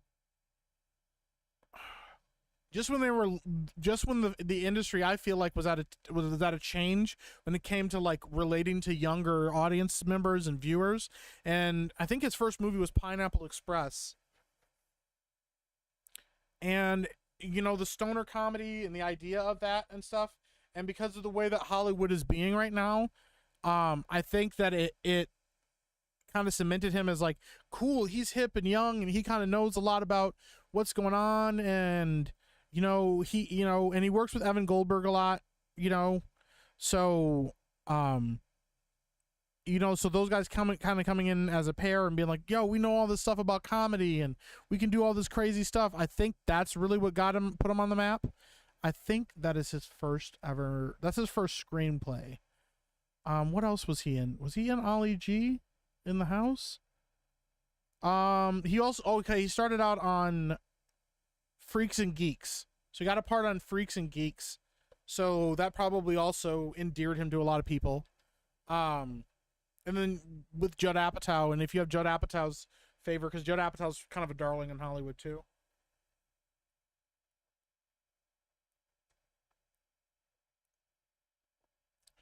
I love me Mel Brooks. From what I saw of him when he was on the Jerry Seinfeld Comedians Getting Coffee more recently, he still seems to have it in him. Josh Gad tanks it for me though, yeah. It'd be nice if he had some stuff to talk about. He's trying to produce a Chris Farley biopic. Is he really? What? Have you seen the Flash Gets parody of Lord of the Rings? I think so. That sounds familiar. There was a rumor he might be in Spaceballs too. Well, here we are, man. Modern comedy writers are awful. Comedy writing is harder, but they're shitty actual writers instead of thinking comedy is easy. Yeah. Well, I think comedy is difficult if you don't do it right, but if you know it. Seth Rogen did do Santa Inc. Yeah, he's kind of gone off his, he's been an unsufferable cuck most of his career. Yeah. He's done a lot of fucking shit for Hollywood, and that's probably why they do that, Yeah, 40-Year-Old Virgin, he co-produced 40-Year-Old Virgin. That's wild. He produced it way back then. He was the executive producer on Knocked Up. Um, those were early on in his career. Then he did Superbad. He was executive producer and writer for Superbad, which was a fucking cultural phenomenon. So, like, he probably just has done enough that they were like, yo, we got to put it, just put him on the map. Drillbit Taylor, Pineapple Express. He did that awful fucking Green Hornet movie. That was terrible. Want to see comedy? Go watch Screwed, Norm Macdonald and Dave Chappelle. Dude, Norm Macdonald is fucking hilarious, dude. I'm so sad that he's gone. We need him probably more now than ever. You know where he went to go get Kim Jong-un? Yeah, the interview was actually funny. I thought the interview was fucking funny. You know, it was funny despite Seth Rogen, though. He was also in Donnie Darko. Okay. Oh, yeah, because, yeah, he's done, like, yep, he was in Donnie Darko. He was in Anchorman in 2004. So he had 2 roles, and then he was producing shit. That's kind of wild that he got that high up that quickly, though. Huh. He's been on a lot of shit. He has a huge fucking filmography. I don't know that I know anybody that's done that. Okay, he was also in a show called Undeclared. He was a writer. He did writing for the Ali G show. Okay, that would put you on the map too. He did writing for The Simpsons. That'll almost always put you up there. He did writing for the show The League. Oh, okay. And then, wow. Yeah, I forgot about that. He did writing for the show Preacher. He wrote, and directed and executive produced the show Preacher. I mean, he's also executive producer for The Boys and for Invincible. Having this kind of a filmography, man, nobody's gonna say no to you about anything that you want to do. That's really what it comes down to. This guy's been on a lot of shit, man. Sounds like he's like a stoner cultural lesson for Hollywood. Cool, yeah. Can you imagine what they do to Blazing Saddles? I'd fuck up Blazing Saddles. Do you think Scary Movie was a good parody series? Scary Movie 1, 2, and 3 are really fucking good. But Scary Movie 3 is where it really starts to fall off a little bit. Scary Movie 1 and 2 are peak. Those movies are fucking hilarious. And they knew what they wanted to be, but yeah, because I think the Wayans brothers were just executive producers on 3 and didn't really write a lot in 3 because they weren't even in it. And once the Wayans brothers kind of walked away from it, it got less funny. If you want really good comedy shit, the old school Wayans brothers, when they were writing like Keenan Ivory Wayans, when he was writing shit, he writes peak shit. Keenan Ivory Wayans writes really good, really good fucking good comedy. But yeah, I mean, like, Seth Rogen's filmography is actually pretty fucking impressive. I'm not saying they're all good movies, but I'm saying it's impressive that he's had this much fucking work. Like, I'm reading it right now. Yeah, 40-Year-Old Virgin, Knocked Up. These are all either directors, writers, or producers. 40-Year-Old Virgin, Knocked Up, Superbad, Drillbit Taylor, Pineapple Express, The Green Hornet, This Is the End, Neighbors, The Interview, Sausage Party, Neighbors 2, The Disaster Artist, yeah, American Pickle, which I heard was actually kind of good, Teenage Mutant Ninja Turtles, Ninja Mayhem. And then when you look at his acting roles, fucking Shrek the Third, Superbad, Spiderwick Chronicles, Horton Hears a Who, Kung Fu Panda, Step Brothers, Zack and Miri Make a Porno, Fanboys, Monsters vs. Aliens, The Green Hornet, Kung Fu Panda 2. Yeah, he's done a lot of shit, man. 22 Jump Street. Yeah, I can see why he's kind of a staple in Hollywood. I don't necessarily agree with it, but I can see why. He's got a lot of experience, so. At the end of the day, Santa Inc. was dog shit, and the PR was dog shit and ruined the illusion for me to him. Yeah. He's gotten worse as he's gotten older in Hollywood. Blank Man was fucking great, yeah. The Wayans brothers, dude, their shit was so good. Keenan Ivory Wayne, we need people like him back.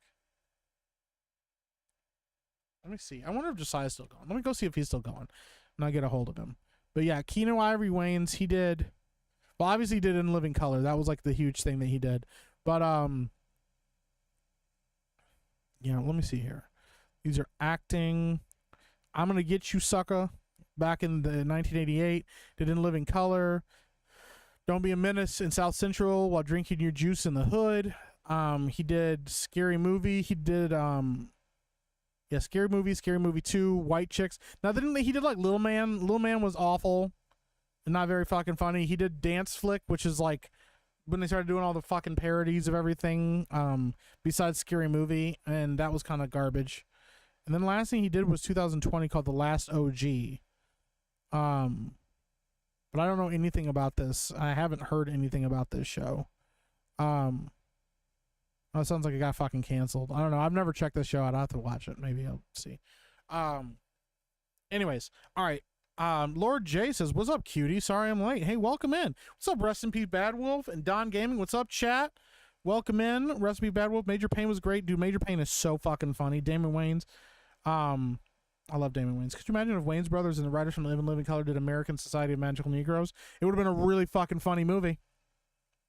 It would have been a really fucking funny movie. Oh shit, Arcane 2. Love that show. Arcane's gonna be legit. Am I crazy? I like the Green Hornet. I don't think you're crazy, JJ. If you like the Green Hornet, you know, I get it. I just watched it and didn't really enjoy it. I would have liked it more if Seth Rogen was a little less goofy in it at times, or finally got to a point where he wasn't so goofy. It was like, it was funny in the beginning when he's kind of the bumbling idiot, but eventually it'd be nice to see him actually become really competent at his job and progress a little bit. They kind of did that with the Lone Ranger as well with Armie Hammer. He was kind of goofy and he didn't really know what he was doing. Then he got better, and then there is a sequence. Monkey Boy Hand Cramp, welcome in. There's a part in the Lone Ranger where they start playing like the theme and he does like an action sequence where he's riding a horse across the top of a train. He's in a gunfight and there's bullets flying everywhere and shit. It's fucking rad, and I loved it. And I was like, dude, the movie's finally letting him be the Lone Ranger.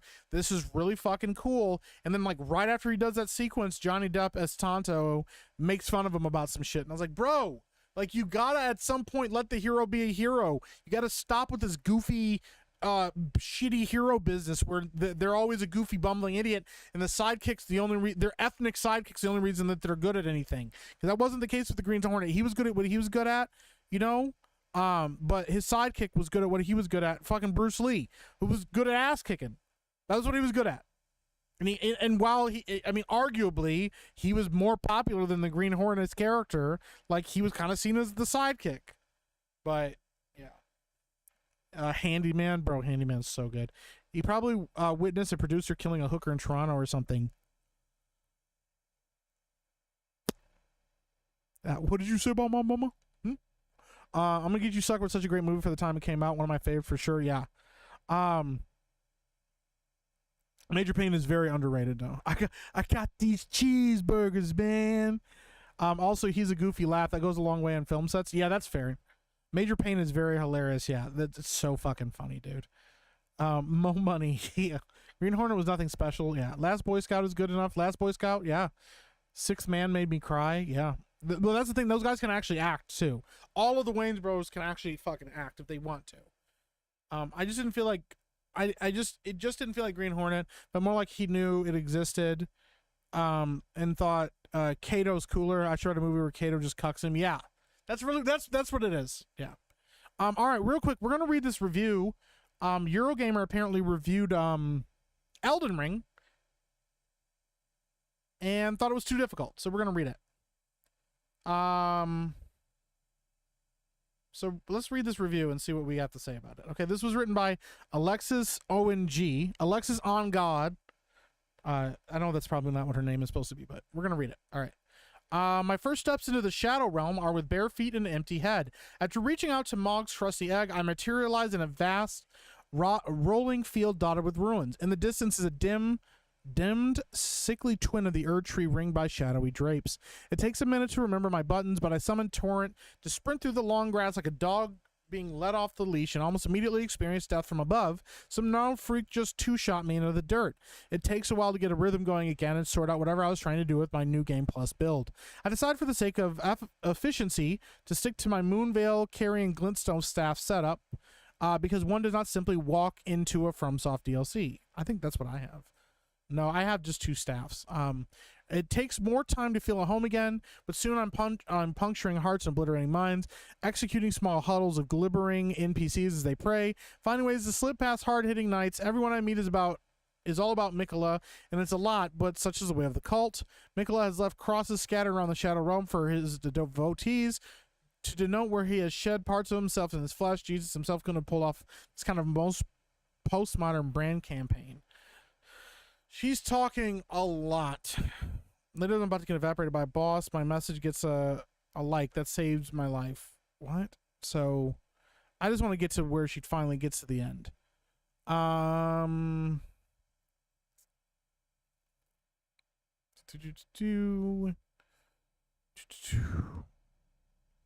Okay, here we go. One of my biggest issues with the DLC is how explicitly it abandons the core appeal of Elden Ring as a living text to be read and learned and ambiently, lovingly communicated across realms through vague multiplayer messages. The actual lore, the stuff behind the Elden Lord, Miraca, the Fingers, is not too hard to understand.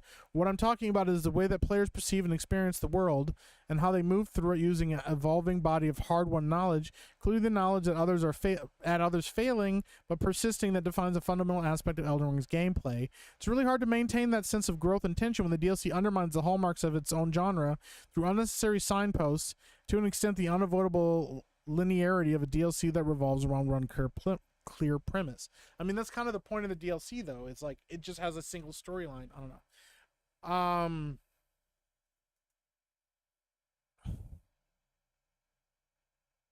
Okay, so she's saying that they give like a lot of updates on what to do and like where to fight, how to fight enemies.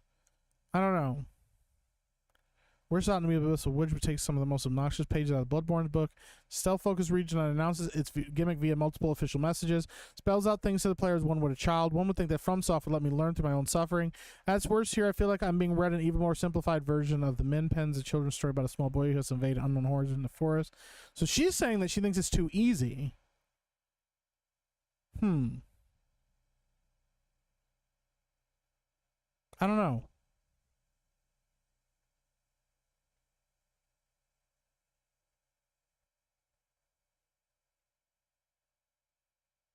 Okay, so here's a little bit that they will, okay.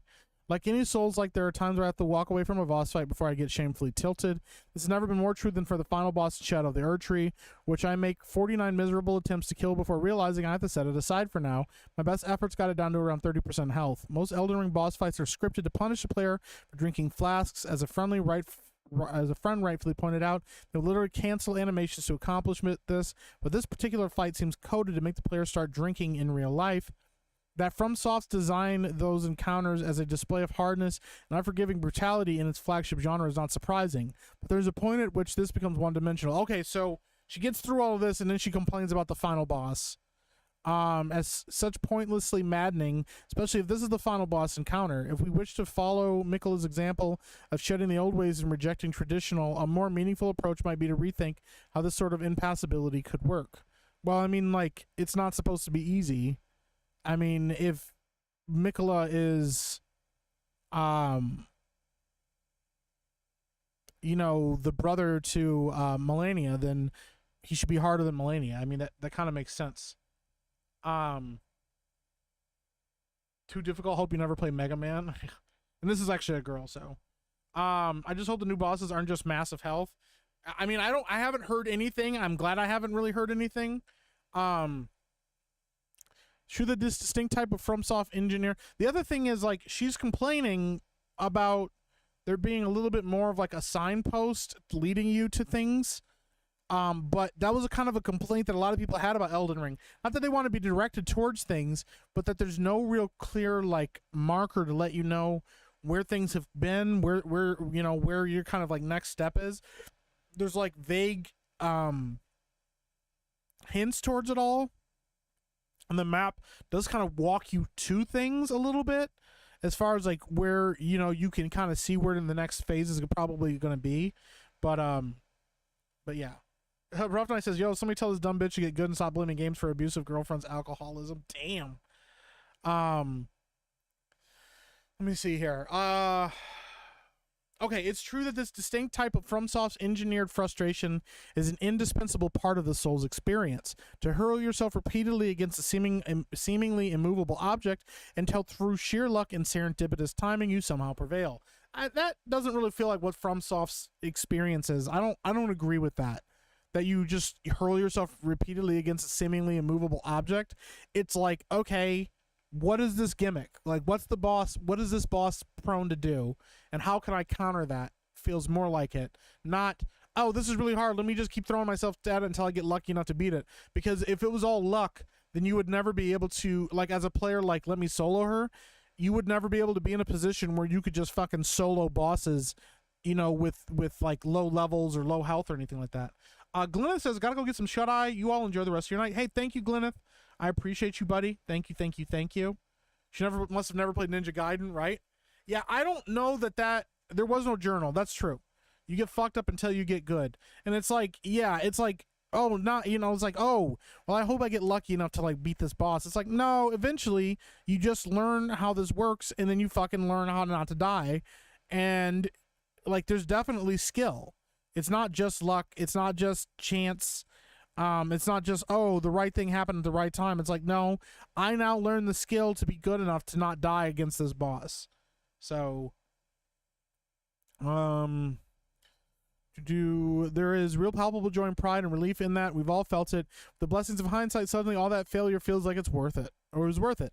In other cases, they're genuinely instructional with real lessons learned. This, however, feels like difficulty for difficulty's sake, turned up to 11, perhaps with the added expectations of a DLC, having something extra absurd to conquer, even though it technically doesn't require finishing the core game. I go through dozens of deaths over a period of several days, and despite taking breaks to go off, do other things and explore other areas, I realize that I just don't want to do this anymore. So I can't beat I can't beat this boss, so I get pissy, is what she's saying. In a way, it feels like that's what she's saying here, is like, I can't beat this boss, so I'm just really frustrated and pissy about it. But I'm like, I mean, there are people that have never beat Melania, and she's not required to beat the game. You can beat the game without killing Melania, but there are people that have never beaten her. There are people that have never figured it out and never managed to kill her. And to be like, yeah, I just want it off. I just don't want to really even do this anymore. I'm in the Shadow Realm. Death is always listening. I surf fleeting wavelets of euphoria as I dodge and roll away from ambushes, or groan in exasperation as I get sniped from 1,000 miles away by a guy with a Radon-sized chip on his bow shoulder. I devour Ymir's finger subquests and root around for more bits of lore that deviate from the relentless Mikola fandom. I find an old burnout dragon warrior, clearly modeled after Captain A, blah, blah, blah. I don't care about all that. Cool. Stop. I don't want to, yeah.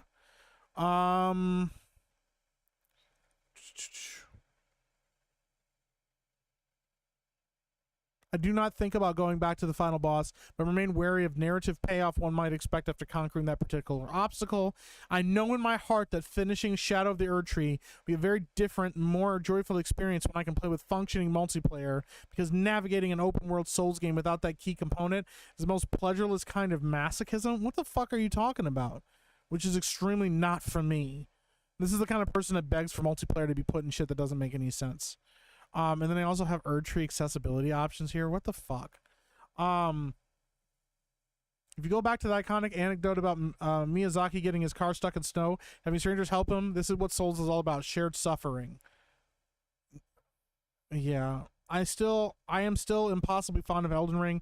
My time spent in its grasp, but I'm not sure if I can share the same fullness of warmth with Shadow of the Erdtree. Despite its strange dispersion of active areas and uncharacteristically infantilizing hand-holding for encounters that should be learned through repeated failure, Shadow still has its share of Elden Ring brilliance, weird little dudes and obscure secrets, and goofy cheesing and all, but perhaps trying to combine the inherent focus of a largely self-contained DLC with the narrative flexibility and open world freedom of Elden Ring, concept that set it apart from his Souls brethren, was always going to make for an incongruous match. So it feels like it's more faithful to like Souls games, but really what it comes down to, it sounds like, is it was just too hard for you. Yeah, I see what you're saying now. Like, it sounds like at the end of the day, she's just pissed that it's too fucking hard for her. Yeah. That's wild. I don't know how to spec correctly, right? Sounds like every one of those that thinks everything should be made for everyone. Love the old movies. Was just watching The Great Escape. Arsenic and Old Lace. Support your local sheriff and support your local gunfighter. I've only ever seen Arsenic and Old Lace, and Arsenic and Old Lace was fun. You have to learn the rhythm and dodge quickly. Yeah.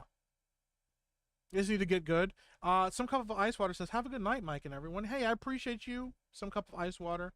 Hope you had a good Tuesday. Thank you for hanging out. We're now into Wednesday. The game challenges you with your own frustrations and the realization that you are the only one to blame for failure. It's a harsh reality to confront. You need to overcome and push through. Yeah. Maybe she should pulled a Make Love Not Warcraft and kill the boars to get good. Yeah. What's up, Egonomics? Welcome in. It's why Beardo and Ben will fail. Damn. What's up, Economic? We were just reading a review for Elden Ring that basically just kind of comes down to get good.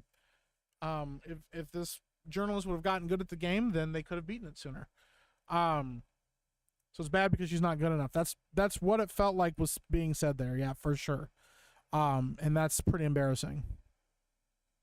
Let me see if Josiah's the lazy host campaign.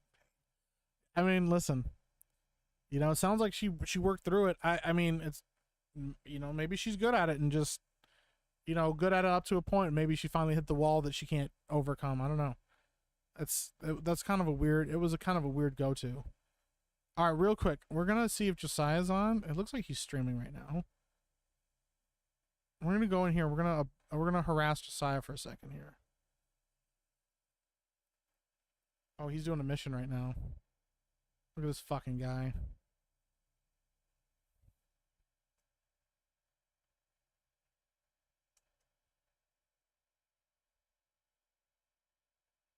All right, Josiah is playing Warframe right now. So we're gonna go in here. We're gonna screen snipe him for a sec. Or stream snipe him for a second.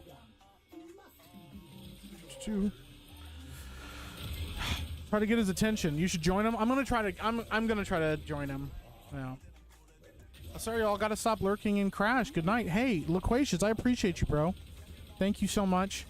So it's bad because you're not good enough. Yeah, that's really what it comes down to. I heard they made it more difficult than the original game, which I think is good. I felt the original challenge was a bit too easy compared to Bloodborne and Sekiro. That's what I've heard. Yeah, bro, I don't think that that Ignis is gonna do you a whole lot of good fighting these things. I'm trying to get I'll try to get Josiah's attention. Trust me, I tried it. Wasn't the best weapon to use against. We'll come back to Josiah in a second here. I'm gonna get Warframe fired up, and then I'll just reach out to him and see if I can't jump into his party with him. But yeah, that's what I've heard too. I heard a lot of people expected, oh, I'm a level 120 or whatever. I'm just gonna jump in here and I'm gonna kick all kinds of ass. And they jumped in there, and the game was like, who the fuck do you think you are coming up in here trying to swing that dick around, buddy? And they got their shit pushed in, which I respect. I think that that's the right way to respond. Because I did hear that a lot from a lot of people, that they were frustrated and felt like like Elden Ring was like, it was too easy. And I don't think that's, I don't know, that didn't make me feel great as a player to like enjoy the game, but for a lot of people to feel like it was too easy. I don't want people to like, I don't know. I've heard that Elden Ring is the most accessible. But then I've also heard that like Melania is like one of the hardest bosses in the game. So it's like weird, like hearing the different sides of everything. But yeah, I mean, I like that they made it hard. And I guess, you know, for a lot of people that jumped in and were managed to get through Elden Ring, they're going to find out that it was not as easy as I thought it was supposed to be. So,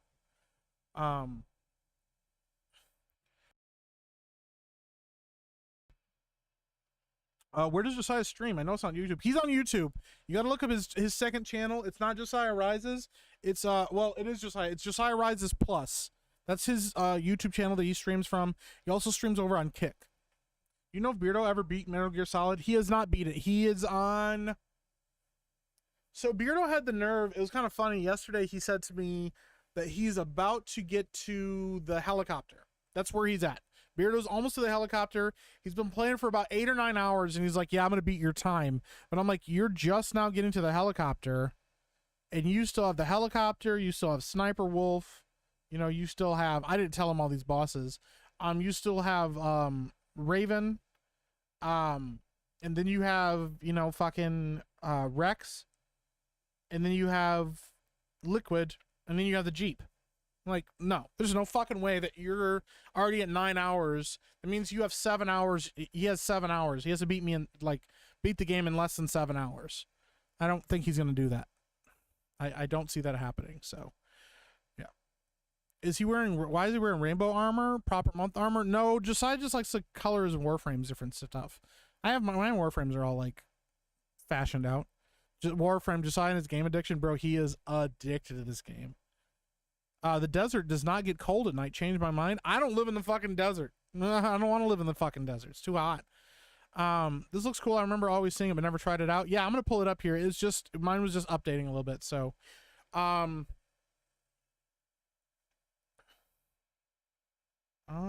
does that say? Okay, just a second. This might take a second, so we'll just keep talking.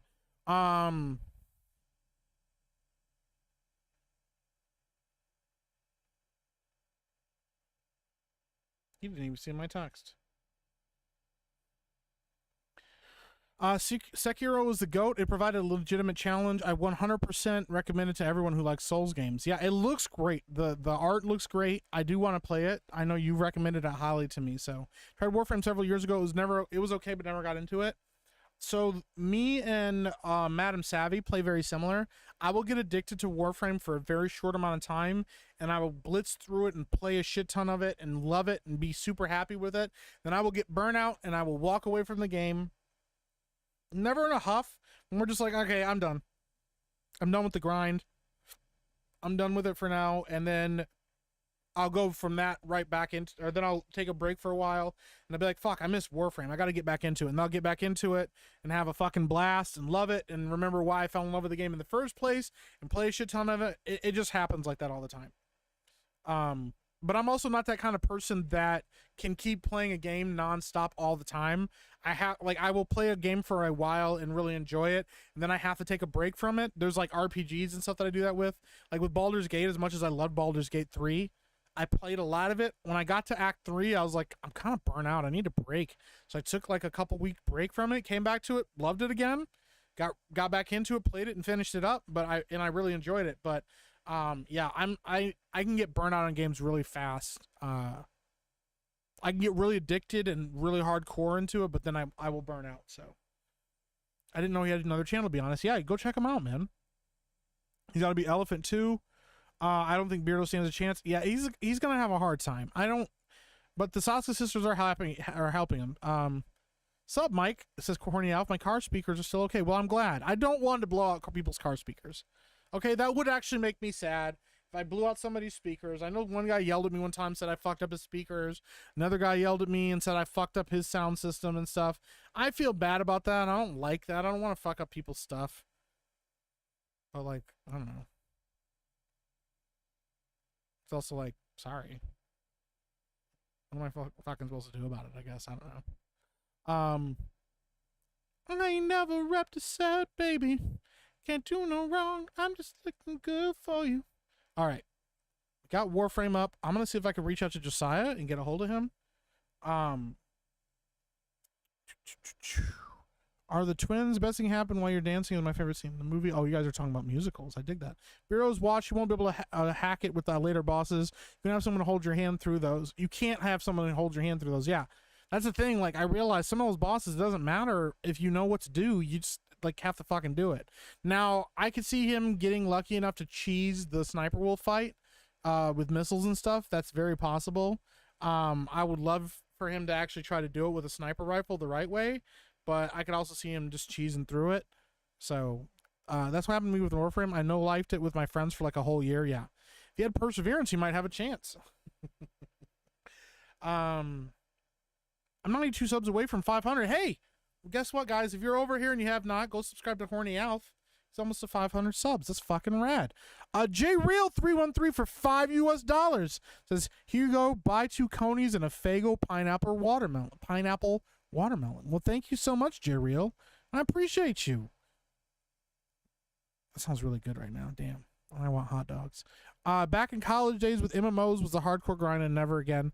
Yeah, I get burned out on MMOs really fast too. I had buddies that were addicted to it and they would play it and they have like thousands of hours into a game, stuff like that. And I'm like, yeah, no, I'm good. Like I'll play it and I'll get addicted to games for a little while and then I gotta fucking walk, man. I gotta find something else to do. You screaming at Beardo for being bad at sports is hilarious. Thanks. I mean, here's the thing. Like, yes, I am fucking like, and this is not a humble brag. It's just like, it's just how it is, just reality of the situation. Like, I was a very, very, very like gifted athlete in high school. Like, I was fucking very good shape. Being a professional wrestler wasn't because I was just like a big fat dude that wanted to wrestle people. Like, I actually like was athletic and could do cool shit. And that's why I wanted to be a professional wrestler. I wanted to like utilize that. And like, it didn't happen. And then I just kind of fucking let myself go and stopped working out all the time. And now I'm fat. But like, the thing is, there's still an athlete somewhere. Like, I can move for a fat dude. I'm just fat now. Like, so I'm slower than I used to be because I have a lot of extra weight on me. I probably should just lose the extra weight and then I could be fast again. And then we'd be cool and I'd be athletic again and everybody would be happy. But I also really fucking like eating pizza. And fucking cake. I like cake and pizza, bro. I just fuck. You know, that's the tough part about it. I gotta eat healthy.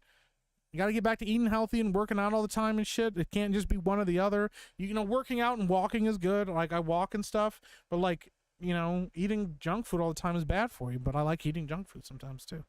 Was also seeing Beardo meltdown over Warwolf. We need more of that, right? Well, that in the Activision account, that was an epic stream. Bro, that's wild. Fear the Cheese, says Fenrir Fire. That's a fucking rad name. Welcome in, Fenrir Fire. Beardo, if he could catch a chance to cheese, he'll cheese the whole fucking game. That's true. You were one step closer, Horny Elf. Hell yeah. I'm playing an MMO right now. What MMO are you playing, Bad Wolf? My Fair Lady. Oh, My Creative Arsenal. Oh, I saw Miss Rough Night recommended Brigadoon. Brigadoon's good. Brigadoon's a banger. It's a pretty good one. And then I fucking love My Fair Lady. Yeah. Rex Harrison is so good. Or Rex? Not Rex Harrison. Right? I just call him Rex Harrison. That's not the right name. Is it? Yeah, I was right. Rex Harrison. Yeah. Did he die? Did he really die, like, on my birthday?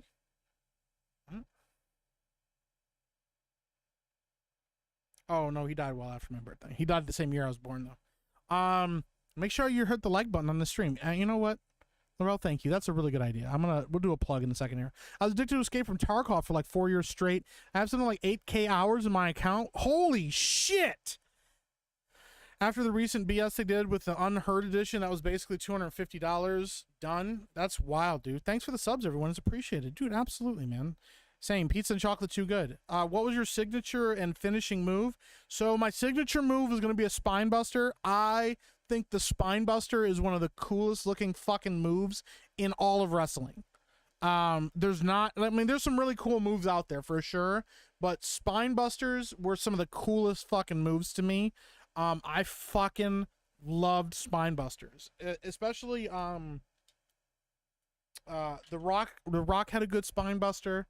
I'm gonna pull this up real quick. I'm gonna pull up a couple like compilations of spine busters real quick.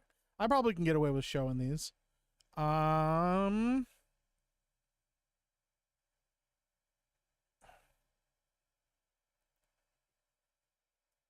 See if I can do like a bunch of different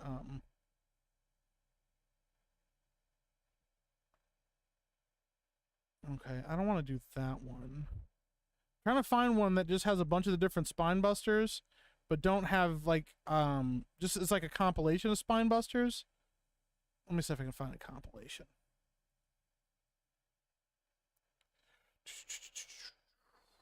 Is this a good one? Yeah, this is not a good combination. This is just a bunch of Batistas. Batista used to did a really, really, really fucking good spine buster. This might be a good one right here. This might be the one I want. Well,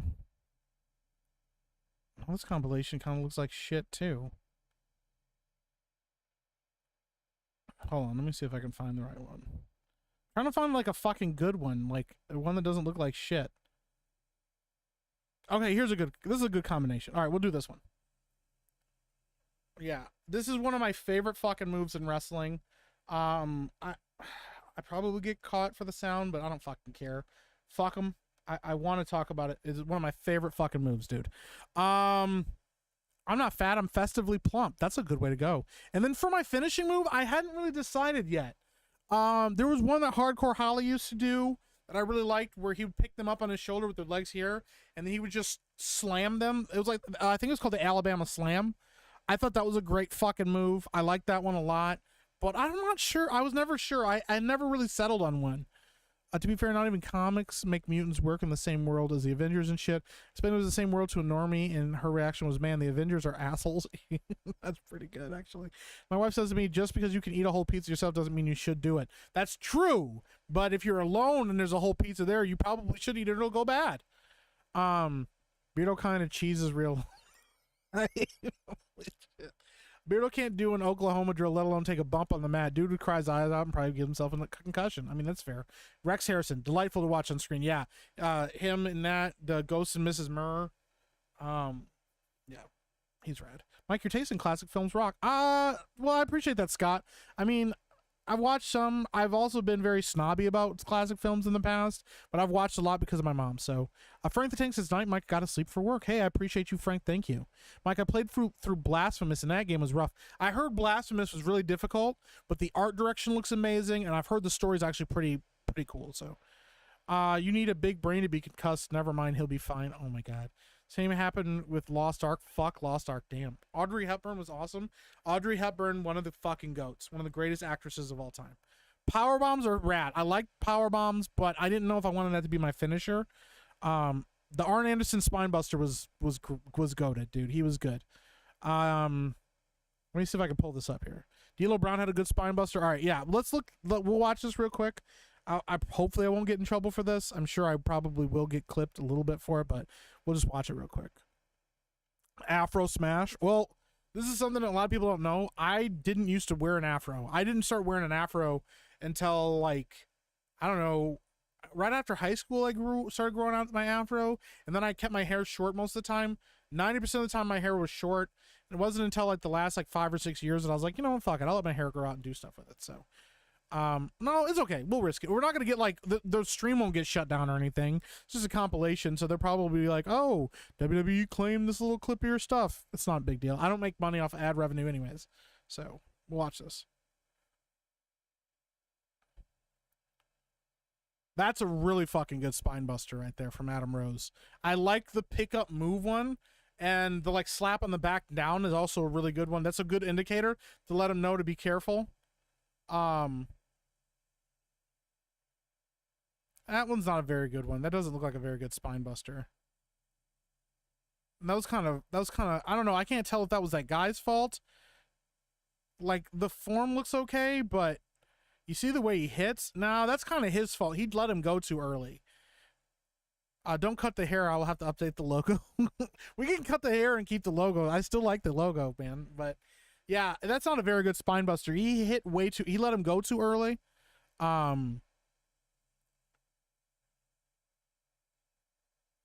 That's a decent spine buster. That's a good spine buster. Some of the goats, though.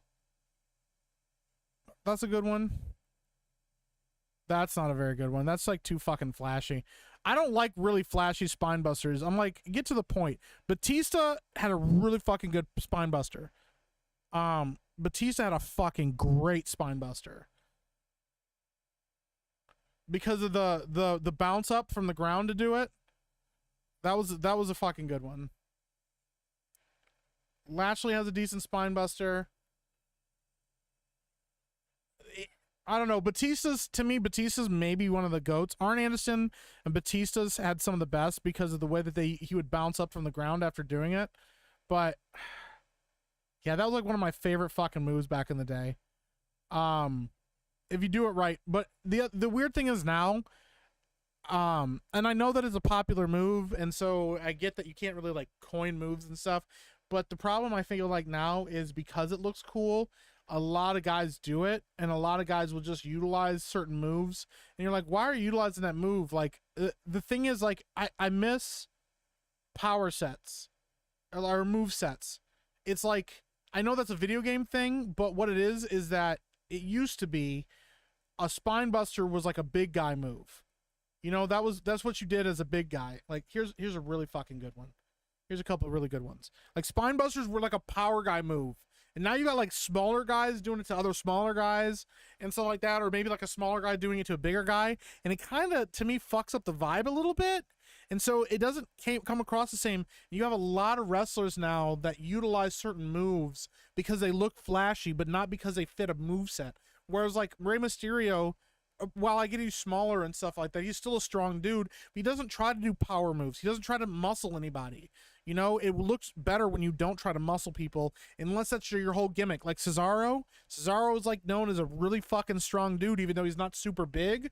And so he can pull off crazy moves, but that's kind of his gimmick versus everybody just utilizing a similar move set across the board for wrestling, and it makes certain moves look really cheap down the line to me. That's my personal opinion on it. Reign says Triple H. Triple H had a good fucking spine buster.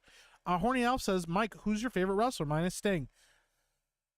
My favorite wrestler, hands down, is The Rock. The Rock is my favorite fucking wrestler when I was younger. I loved him, and when he disappeared, the only person that really took his place that I thought was like, to me, the guy that got me excited to watch wrestle all the time was Batista. Batista during his Triple H, like his World Heavyweight title run, was great. His feud with the Undertaker is one of the greatest feuds in as far as the matches were concerned. The actual feud itself was decent, like the promos, but the fucking matches. If you go back anytime and go watch any of Batista and the Undertaker's matches back in the day, for the title, WrestleMania, SummerSlam, any of those events that they wrestled each other at, they are fucking great matches. Incredible. They're both massive dudes. They're both crazy athletic. They were putting on fucking shows, and they were wrestling circles around. That was at the same time that Super Cena was around. They were wrestling circles around John Cena. They deserved to be in the main event, never got there because they were always behind John Cena, and those guys were putting on. They were bringing down the fucking house with their matches, man. So yeah, The Rock, and then a close second would be Batista, and then a close third is probably Shawn Michaels, because I love Shawn Michaels. Would anyone watch boxing? I used to watch boxing a little bit. I don't watch it as much anymore. I feel like it's just lost a lot of, I don't know, it's lost a lot of its mystique. There's a lot of corruption. There's a lot of politics and shit that go into it now that's kind of stupid. I'm absolutely going to watch the Jake Paul Mike Tyson matchup, because that looks fucking great. So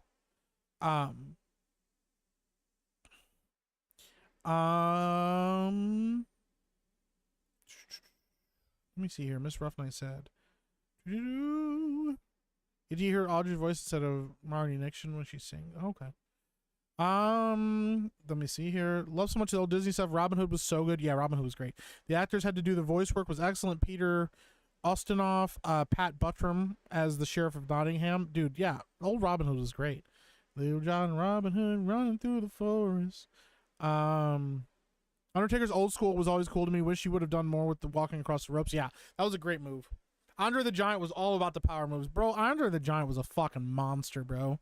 Listen to the stories about him behind the scenes where they were like, yeah, we just didn't know. He might just decide to not let you win a match because he just didn't feel like it and stuff. And, like, he had to give you the permission to, like, win matches and shit. It was scary. This is not a very good spine buster. Very slow, kind of boring, stiff. That's Titus O'Neil. His spine buster was okay, but he was really too stiff. But look at this. Like, these are two massive fucking human beings, each 300 plus pounders, and you watch how they move together. They don't look like that. They move fast, dude. Like, that was Triple H and The Undertaker. But, like, those guys, like, fucking looked great. They're just not the same kind of vibe in wrestling anymore like there used to be, so, which is kind of disappointing. Who's my favorite boxer? I mean, my favorite boxer of all time, probably Muhammad, and then Mike Tyson. Mike Tyson's kind of a shitty dude, even when he was fighting back in the day. But probably Muhammad Ali. I loved watching him box, and my grandfather wasn't like a super huge boxing fan, but he liked boxing, and he got really into it when Muhammad Ali was a boxer. He really liked Muhammad a lot as a boxer. George Foreman's also another one that's really high up in that list, especially when he came back as an old man and was just knocking people the fuck out.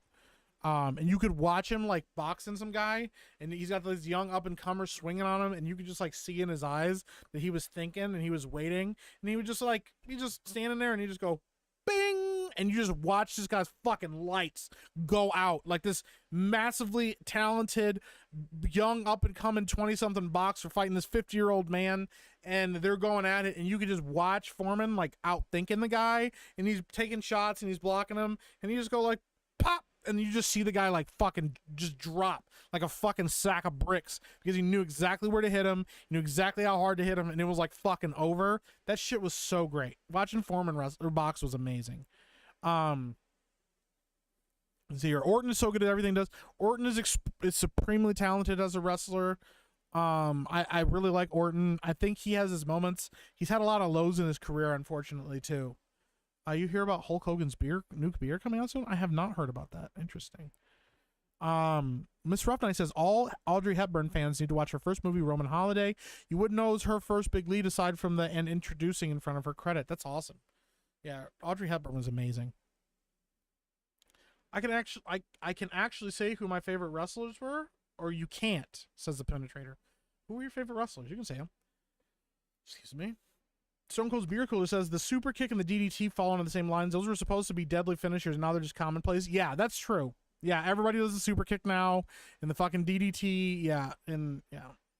Macho Man was the king of promos. Macho Man, Randy Savage, Dusty Rhodes, CM Punk, John Cena. Those guys cut fucking promos, man. Those guys were fucking animals on the mic. It's as much as it sucks. John Cena was a fucking great guy, great on the mic, legendary skills on the mic. There are very few people in the industry that were as quick-witted and as good on the mic as he was. The Rock was a fucking great trash talker as well. Stone Cold Steve Austin. And it's funny because Stone Cold and The Rock were so fucking popular, and it was all of it. They were across the board. They were good at promos. They were good at wrestling. They were very, The Rock was like supremely fucking athletic. Like he was a bigger dude for a wrestler and was stupidly fast and athletic and flexible and shit like that. But yeah, Stone Cold was a great fucking technician, but he was an excellent worker on the mic, and he put together some really great fucking promos as well. Which I respected the hell out of. They just don't have it like that anymore, man. There's just nothing like that anymore in the wrestling circuit. So I met Mick Foley in person and talk about Humble. That's rad, dude. Bray Wyatt, man, he was my tippy top. Rest in peace. Yeah, Bray Wyatt, man, he was fucking gifted. He would have been a fucking legend, and he was definitely the next guy in line to take the Undertaker's mantle. Sucks that he's not there anymore. I'm seeing some of the wrestlers like Jake the Snake, Andre the Giant, Razor Ramon, Goldberg, Kevin Nash. Those are some good wrestlers. I have a bone to pick with Goldberg. I'm not a huge fan because he hurt some people, but the hype around Goldberg was fucking insane. Watches wrestling, mommy. Why is that man touching on that other man's special area? What's a Rudy Poo candy ass? Am I Rudy Poo? Is Daddy Rudy Poo? Oh my god, dude, that's wild. Damn, I thought Randy Savage would be your favorite wrestler and or Stone Cold. They were up there. Like they're in my probably top 10. Yeah, they're in my top. Like Stone Cold's definitely in my top 10. Randy was good, but I didn't watch Randy wrestle a lot. I watched a lot of his older promos. His promos were fucking great. Oh yeah. I am the cream of the crop.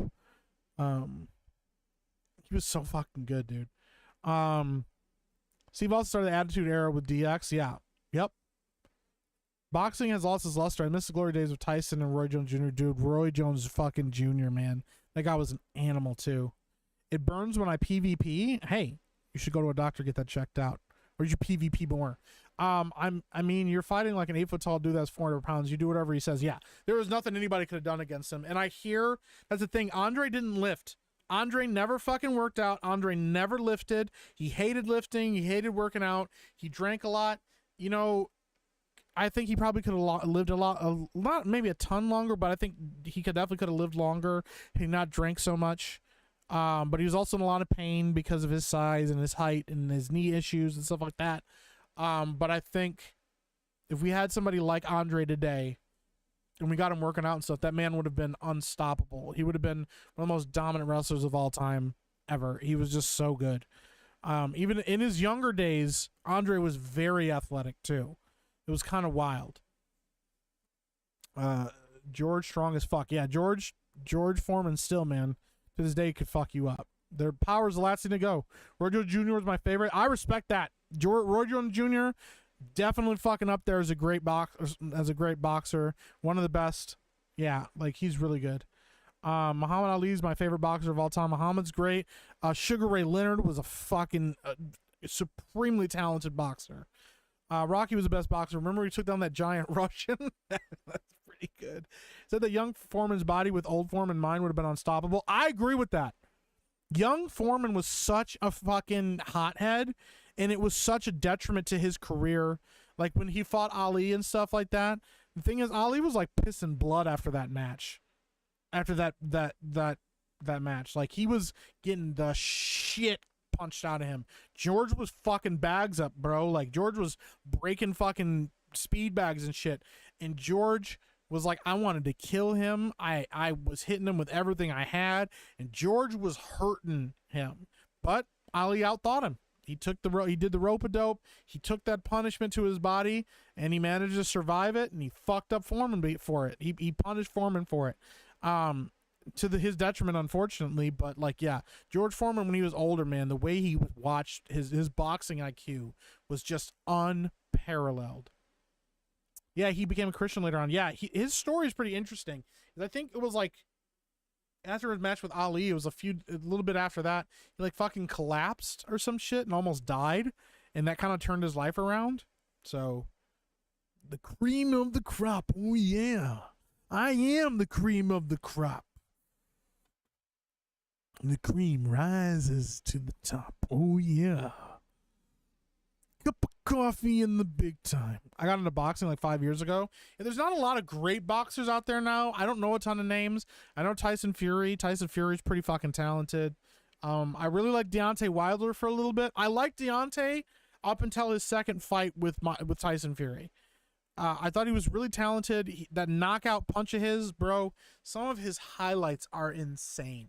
Watching Deontay Wilder box people, and you just, when that right fucking came over, bro, there's like one of his matches where he hits a guy, and it sounds fake. He hits this guy so fucking hard that you could hear it in the stand, you could hear it echo in the arena when he hits this guy, and I've never heard anybody punch like that before. It's insane. And I remember, what's his name? Tyson Fury talking about that. He goes, yo, he hit me, and it felt, he said, he could feel the pain, like through the glove. Like he's like, it just was like, he could feel his knuckle and shit through the boxing glove. And I don't know how Tyson Fury survived that shit, but yeah, Tyson Fury's legit, but so was Deontay Wilder. I think he's a little bit whiny now. He's kind of a whiny bitch, unfortunately, which sucks. Do you ever play the Marvel Omaha game? I've never played that. No, it's from the creators of Diablo, canceled when Disney bought Marvel. I have not ever played that. I'd have to check that out. Recently watched some Like It Hot. Definitely couldn't be made today without it getting all really stupidly political. Yeah. Kenny Omega. Omega's talented, very talented. Sting is very talented as well. He was awesome. He was a legend. Melo on SmackDown is really young, but he seems really athletic. Seems to be pretty decent on the mic. I'll have to check out him. I've heard of him, but I haven't watched a lot of his goes. I really like LA Knight on the mic. He's not a great in-ring worker, but his ring work is getting better. If he gets good at his ring work, his mic skills are pretty top tier. As a kid, Goldberg was awesome. As an adult, he was overrated. Yeah, that's fair. Rest in peace, Bray Wyatt. Hopefully the Wyatt 6 pans out well. That would be nice. That would be a good way to gimmick with him. So Sting was amazing. Jake Roberts was a master talker. Yeah, that's true. Man, never had to yell, and his messages could give you the absolute creeps. Yeah. The 90s were the best time for wrestling. I very much agree with that. Met Owen Hart a week before his death. Really? Oh, that's crazy. His heart was just too big. Yeah, man. Should be around 11:44. This is written just messing around. Love you, Meek. Well, thanks, Turd Ferguson. The Tower Powers too sweet to be sour, funky like a money. Oh, funky like a monkey. Oh yeah. Best boxer is Hitmonchan. Yeah, I used to watch Roy Jones Jr. Yeah. Meek, I was watching wrestling in the days. The High Flyers, Greg Gagne and Jumpin' Jim Brunzel, the Crusher, Baron von Raschke. Damn. That's old school. There's a movie called Foreman that recently came out. It's really good. I have to check it out. I heard about it. Sugar Ray Robertson was another great. Yeah, he was awesome. Wilder's from where I live. Really, that's rad. Hey, good night, Freddie and Koba. I appreciate you. I was just telling Ms. Rough Night that I was asked to work on a film that had Roy Jones Jr. had invested in. The producer stole his money. That seemed like a real poor decision to me. That's wild. Holy shit. I can't imagine stealing his money. Oh, you meant Marvel Omega, not Omaha? I was like, oh, Marvel. I heard of Marvel Omega, but I haven't seen anything really about it. He used to have a WWF comic book that featured the Ultimate Warrior. Dude, the Ultimate Warrior was legit. He was such a fucking freak, though. Yeah, dude, his thing about like breaking into the cockpit and the pilots have already made the ultimate sacrifice. And like, oh my god, dude, what is he talking about? What is he saying? Yeah, that shit was wild. All right, let's see if I can find. Let me see if I can get a hold of Josiah here. Lita was badass in more than one way. That's true. Lita was great. Yeah, I can't fucking conceive of the world where you would fucking try to scam Roy Jones Jr., bro. You're definitely taking your life into your own hands at that point. That shit's wild. Okay, let me see here. Let me see if I can fucking get Josiah to join me. Friends. There we go.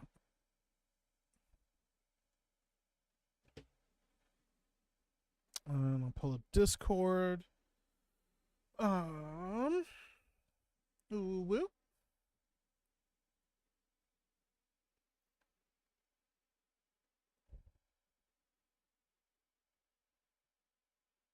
Let me see if I can get him to pop up.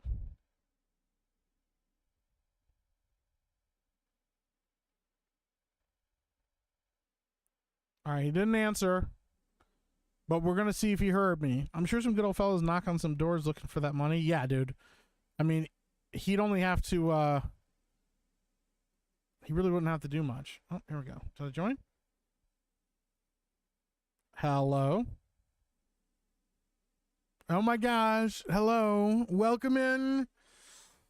It's Josiah Rises. He's here. Let me turn on the sound so everybody can hear you talk. What's going on? I almost died. Oh my gosh. Hey, don't do that. All right, let me pull this up for everybody to see. Game capture. I can Warframe. Let's see if this pops up. Uh-oh. Oh, it's all out of fucking frame. There we go. I hate that it does that because I have like a fucking 4K monitor and it does that. There we go. Justifiably in a position. All I'd right, we rather cannot not be lose in. this thing. Come on, guys. Don't lose. All right. Mike finally jumping on Warframe. It's been like 3 hours, bro. Come on. Well, I know, but I said I was going to talk first. It's only been 2 hours, 18 minutes. Just 2 hours and 18 minutes.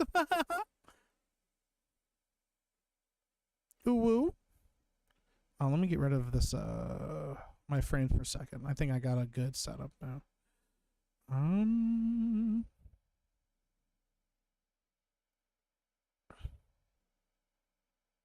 don't think I'm showing anything I can't show, right? Maybe, I don't know. Come on, boot up. Let's go. Protect it. You doing all right there, buddy? Yeah, this mission is just kind of crazy, dude. Sounds like it. There we go. Trying to get these new Jade Warframe parts. Oh, shit. I didn't even know there was a new one. They have a No. 5% drop rate for each of the parts, so. Well, there you go. Damn. So Romeo it's says probably going to take, about 15 years, maybe. 15 years. That's not too bad. No Yeah, way I that's not just bad. came in here and bros laughing like that. Listen, We would be Leon, honored don't come in if here. you would join us. Indigo Shark, thank you for the subscription. I appreciate you. What's going on, Leon? We better get to sleep. Thanks for the stream, Mike, and thanks for a great conversation, chat. Have a great couple weeks. See you all soon after next Friday, I hope. Hey, I appreciate you. Rain, get some rest, bro. Oh, we got 2 arcane parts in that one. Nice. Josiah, tell me if you can hear me. I'm going to keep talking for a second here. I want to make sure I got my shortcut set up. Okay. Can you hear me? Yep. Okay, that's not it. Let me see here. Hold on. I'm going to figure this out.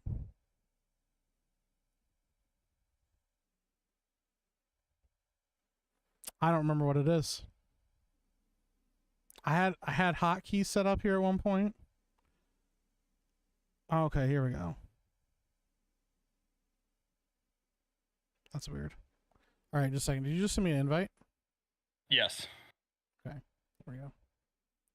I'm not sure if you can play this mission yet. I don't know if you need to do the storyline first, Oh, shit, so I guess might we'll need find to. out. Yeah, I might need to, bro.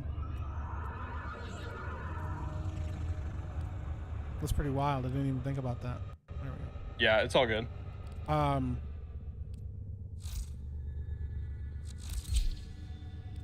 Tell Josiah he needs to promote his gaming channel more. I didn't even know he had one. Shake my head. Hey, Josiah, promote your gaming channel more. Charles Yeah, Devane I didn't know really you need had to. one. I really need to. Yeah, you guys have to remember, Josiah's gotten all this success on YouTube without ever promoting any of his shit. Okay? He doesn't promote his channel anywhere. He's just like, yeah, sure, like, whatever. I've got a YouTube channel. I've got a massive, super popular, super successful YouTube channel. And I don't promote it anywhere. One of the best I've ever seen. Yeah, but he just fucking has it and he just does shit. He's just chilling. My chocolate covered cookies are like literally melted into little blobs because of how hot my room is. Bro, it's hot. It is so freaking hot, dude. Yeah, bro. I feel you. I need to get a fan in this room because, dude, it's like a sauna in here right now. Yeah, so what I have right now is I have a little mini fan that's blowing on my laptop, as well as the little platform my laptop's on to keep it cool. Then I have a fan blowing into my room because I have an air conditioner out in, like, out of my room that's, like, trying to blow cool air in. Yeah, bro, it's bad. Tomorrow's supposed to be, like, 90 degrees. Sheesh. We're gonna die, bro. Yeah, literally. Both of us, not just you. Both of us. I need to get like a pool or something in my room where I can just sit in the pool and then play. Pool stream. In Michigan, yeah, bro, it's hot. Oh yeah.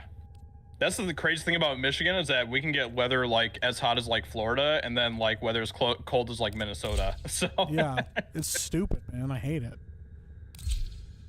We're a volatile state. Yeah, that's true. Thanks, Great Lakes. Appreciate it. Damn, it's 105 where I'm at. That's awful. Never. I'm laying in bed in my underwear with a fan blowing directly on my balls. It's not doing anything. Yikes, bro. Oh, you're with Vex? You're with Vex Fears. Look at that. Oh, yeah. Vex has been a freaking G, bro. He's been running a lot of missions with me. Dude, hell yeah. Mad lad. Well, let's see if I can join you on one of your missions. Yeah, I'm pretty sure you have to do the story. But we'll try it. We'll see. We'll see what happens. Okay. If so, we'll just do something else, you know? Yeah. Girl, you either love me now, you love me when I was down. Yep, I have to do Jade Shadow. Fuck! Oh no, bro. I fucked it all up, bro. It's all That's on gay. me. Yeah, it is pretty gay, bro. Alright, I'll just back out then, and we'll just figure something else out to one do. of those long freezers to sleep in at night. That's wild. I lived in Connecticut, so I know the feeling. That sounds terrible, too. It sounds warm. I mean, maybe I just need to do the fucking Jade thing just to get it done. I don't know. Yeah, it took me about 30 minutes, so it's not, like, terrible. I don't even know if I'm ready to do that Jade quest right now. Let me see. You should be able to. It should be, as long as you have New War done, then you'll be able to do it. How long is the story? In this game, there's a lot of different story parts to this game. So there's not like a, oh, this story only, you know, it's like there's a lot of different stories in this game.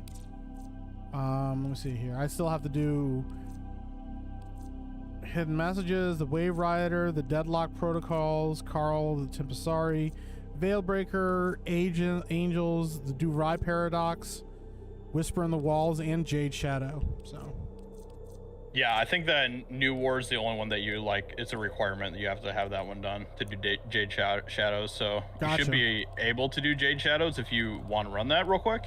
It's up to you. Otherwise, we can find something else to do as well. We'll just run Jade Shadows and figure it out. I'll go run it real quick and then we'll okay. See what it looks like. Sounds good. All right. All right, I'll see you in a bit then. Yeah, no problem, bud. Leave squad. Here, I'm just gonna mute you over here, and then let me know if you can still hear me. Can you hear me?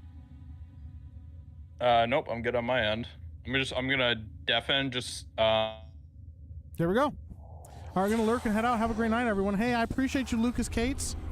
Thank you for my window AC has got to be replaced soon. Works like shite. Yikes, bro. I feel that, man. Go home, Michigan weather. You're drunk, right? Yeah, we go from like -30 to 95 in a few days. Michigan weather is bonkers sometimes. Yeah, I live in Alabama. Ugh, never, fucking never. That's wild, bro. Sleeping in a freezer because it's so hot is just crazy. Nick Law is live and bitching a lot. Is he really? Should I stream snipe Nick for a second? Okay, I just want to see what he's doing. Tenno, there's a time-limited mission alert available. Check navigation. I promise we will be quick. I promise. Gotta see what Nick's doing. I hope he's okay. I just want to make sure he's all right. If you don't like weather in Michigan, wait 5 minutes. There might be dragons. That's true. It's very true. Let me see if it's worth it. I'm not gonna just jump in there and stream snipe him yet. Let me see if it's worth it and if it's safe to do so. Because he's on YouTube, isn't he?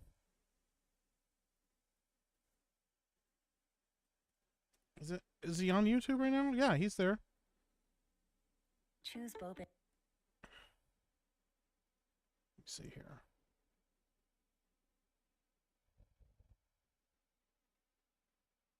Oh, yeah, we don't want to jump in the chat here. Never mind. Yeah, we're going to stay out of that. We're definitely going to stay out of that one. No, we don't want to go in there. I forgot there was some other stuff going on, some stuff that just came out, and I don't want to get in there right now with everything going on. That's just a lot of drama that I don't want. Holy shit, over on Kick, My Nerdy Home just raided. What's up, Steph? How you doing with 17 people? Oh my gosh, Steph, thank you for the raid. I appreciate you guys. What's going on? I hope you guys are having a good stream. Hope you enjoyed your time hanging out with Steph. Hanging out with Steph. Why did I sing it like that? What the fuck? Now everybody's gonna leave. Quest scenes of trauma related to motherhood. I gotta type in shadows. Do what? The fuck? Haddos. Not just shadows, haddos.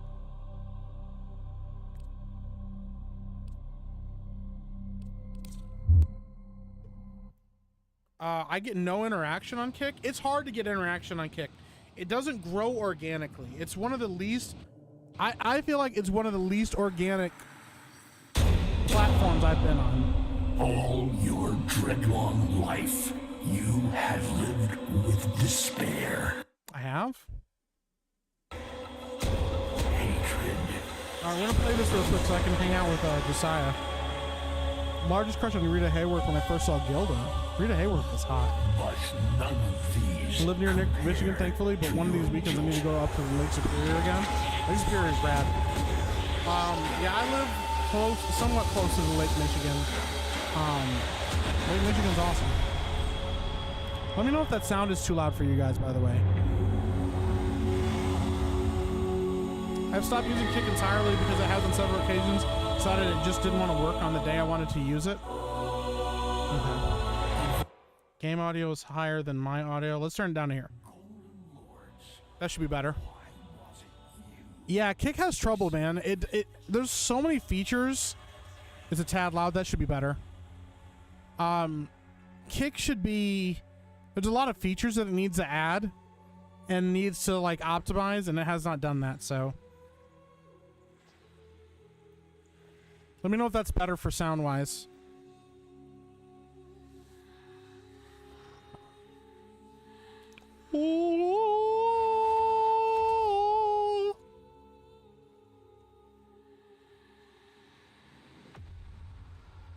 Kick always freezes up, so does Rumble. Yeah, that's not good, bro.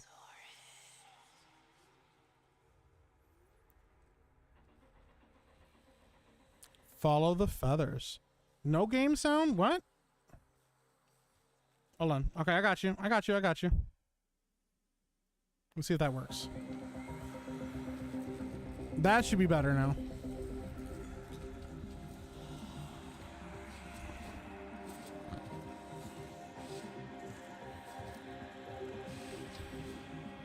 So this is like what a mission in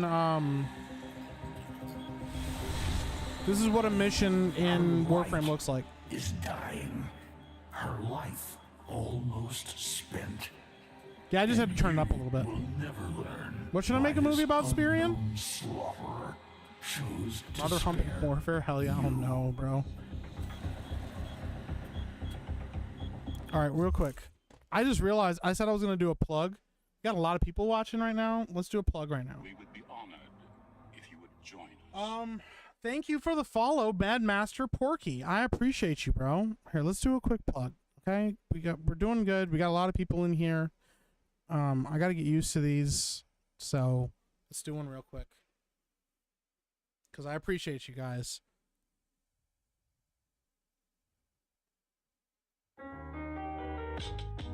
Hey, everybody. If you're new here, I appreciate you. Welcome in. Welcome to the channel. If you're new here and you haven't already, please hit that follow button. Or on YouTube, hit the subscribe button. That would mean a lot to me. I would very much appreciate that. That would mean the world to me. Okay? If you already follow the channel, if you're already watching me on YouTube, could you please hit the notification bell and the like button? Both of those things are really good. One lets you know when I'm streaming. The other one, that other one makes me look really cool to YouTube, makes me feel good about myself, makes YouTube feel good about me. They think you guys, hey, they like his channel. We probably should talk more about it and promote more of his live streams. Okay? Now, if you've done all of those things and you're still enjoying yourself, you're still having a good time, and you have the means and the ability to, why not consider supporting the channel? We have super chats and channel memberships over here on YouTube. You can send me those. Over on Kick, you can send me subscriptions, send other members subscriptions, subscribe yourself, do both. And if you don't want to do either of those things, there's a little link in the description, and that'll be in the chat in a second here, for my Streamlabs. That's a direct donation to me. YouTube doesn't get a cut. Kick doesn't get a cut. It goes straight into my pocket. Okay? Goes straight to me. I always appreciate it. It is never required, but it's always appreciated. Remember to hit that thumbs up. I appreciate you. And yeah, we'll get back to gaming now. Plug over. And while we were doing that plug, Old Renaissance Boomer for 5 gifted subs.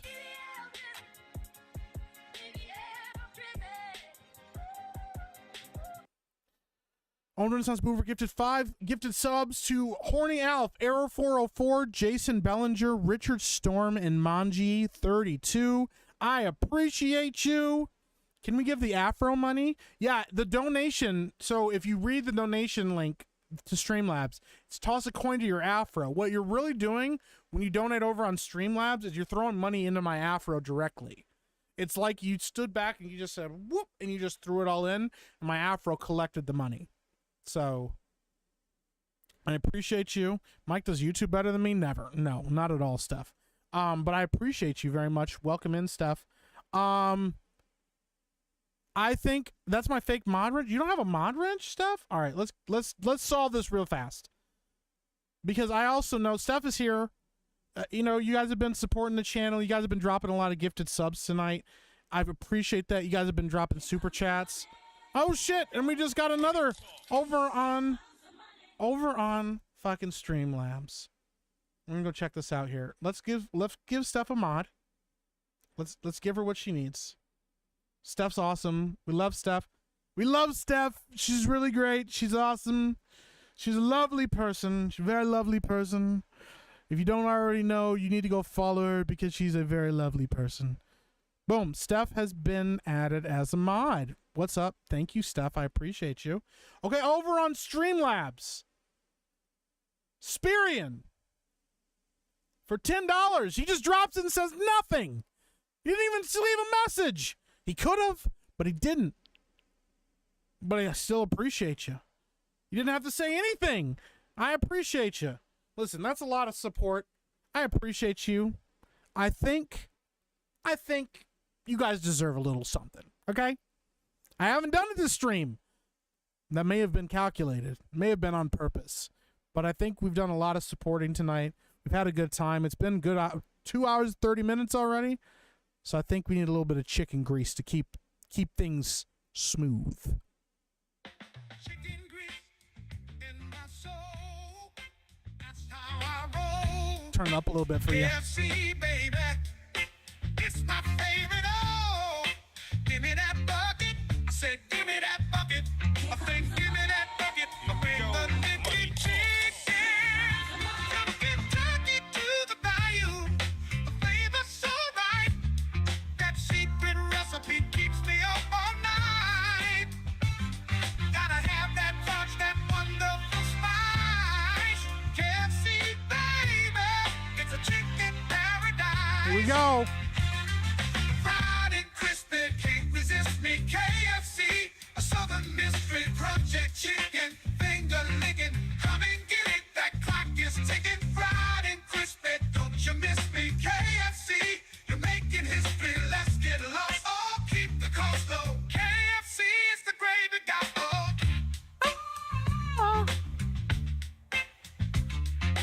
give me that bucket. Nani? I said, give me that bucket. Give me that bucket. Oh, give me that bucket. I said, give me that bucket. Give me that bucket. Oh, give me that bucket. Woo! Nice chicken grease in our soul. Feels good. And while that was happening, our boy over on Streamlabs again for a second time. Spirian over on Streamlabs for $5 says something. That's all he says is something. He didn't have to say anything, but he said something. There he is. He said something.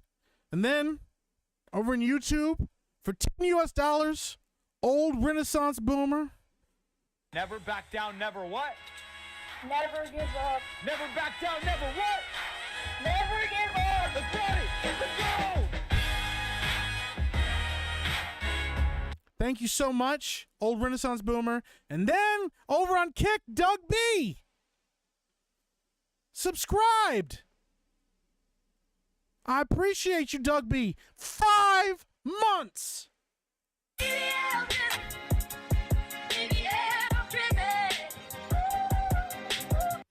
Ooh, I think it deserves another one. That's 5 months.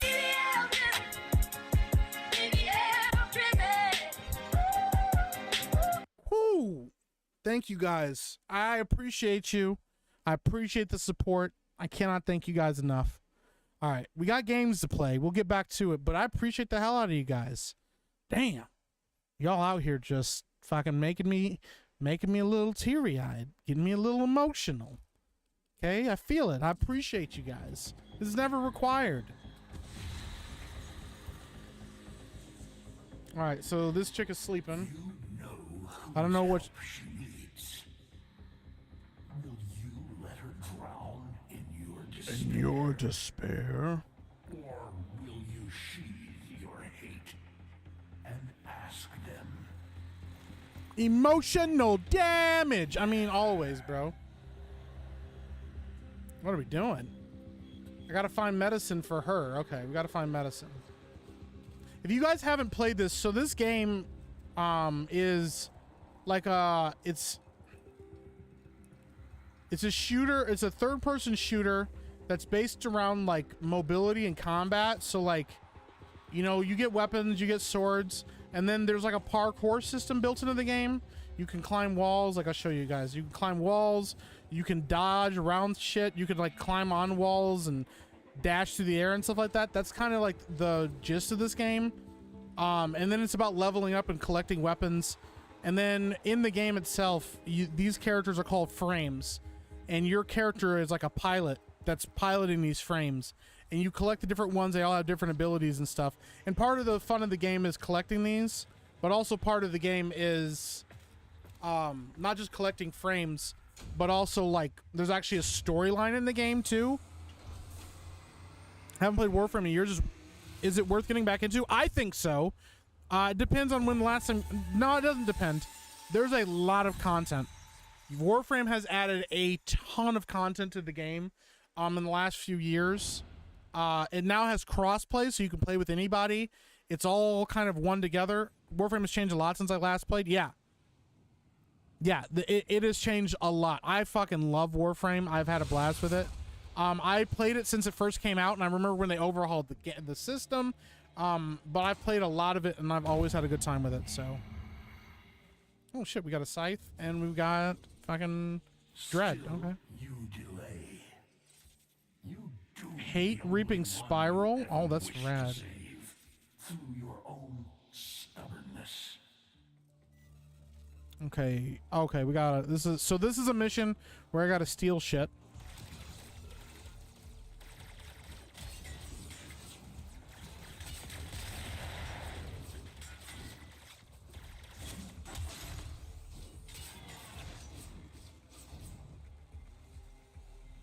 I look at those sleep paralysis demons. Watch too many '90s parkour compilation videos.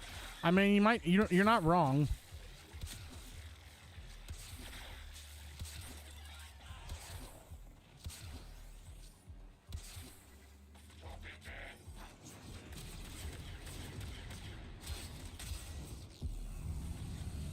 What the fuck is that? I've never used that ability before. I don't even know what this guy's like fucking abilities are. Prepare yourself for the feels. Oh shit, what are you? Oh boy, I'm nervous now. I think it's worth it. Is the frame itself more portrait or landscape? Wild. What a thing to say. What a fucking thing to say. But like, yeah, I mean, there's a lot of story content now. In the beginning, it used to be like a lot of just like random like missions and shit. And since then they've added like a ton of story content to the game, which I think has been fun and pretty cool. Adds a lot to the lore. There's a lot of different aspects to this game now that weren't here when the game first came out. So you're playing as the Stalker. Yeah.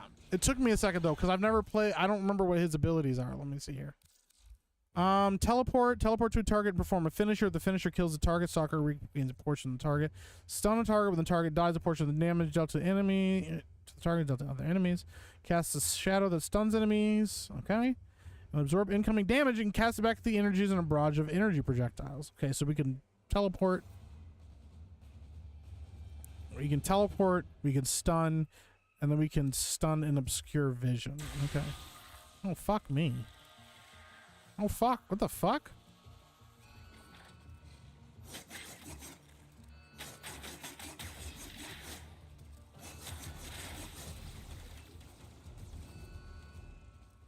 Oh, fuck. I don't remember how to get in here. Oh, God. It's been so fucking long since I've done one of these missions. Oh, jeez. I'm not gonna fucking get this one. I fucked it up already. I fucked it up already.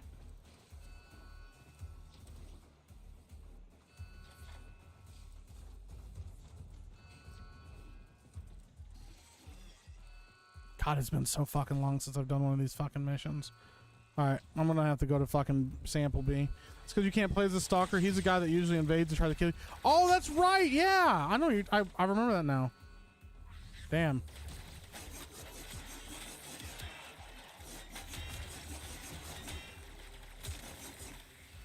Alright, we're gonna have to go to B. A failed breach? What is going on? I don't know. Is anyone on this ship capable of giving me a straight answer? No. I'm certainly not.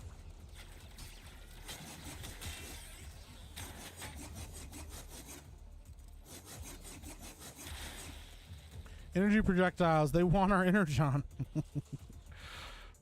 Chaz like watches this game and he's like, what the fuck is this? Well, like, what is happening here? I get it.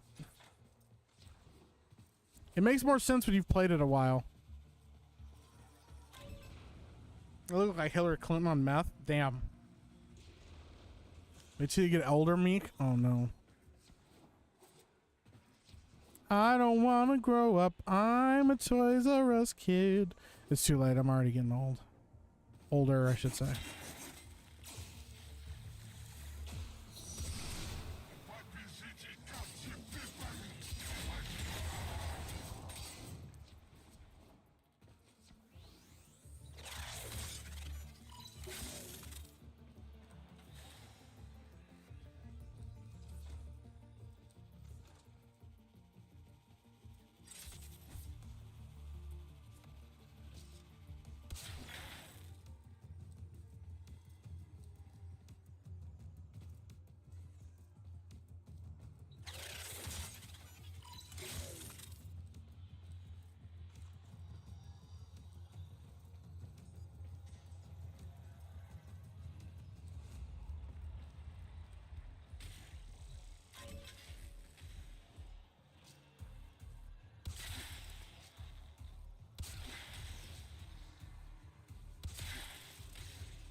What the fuck am I supposed to do here? Am I supposed to kill this thing?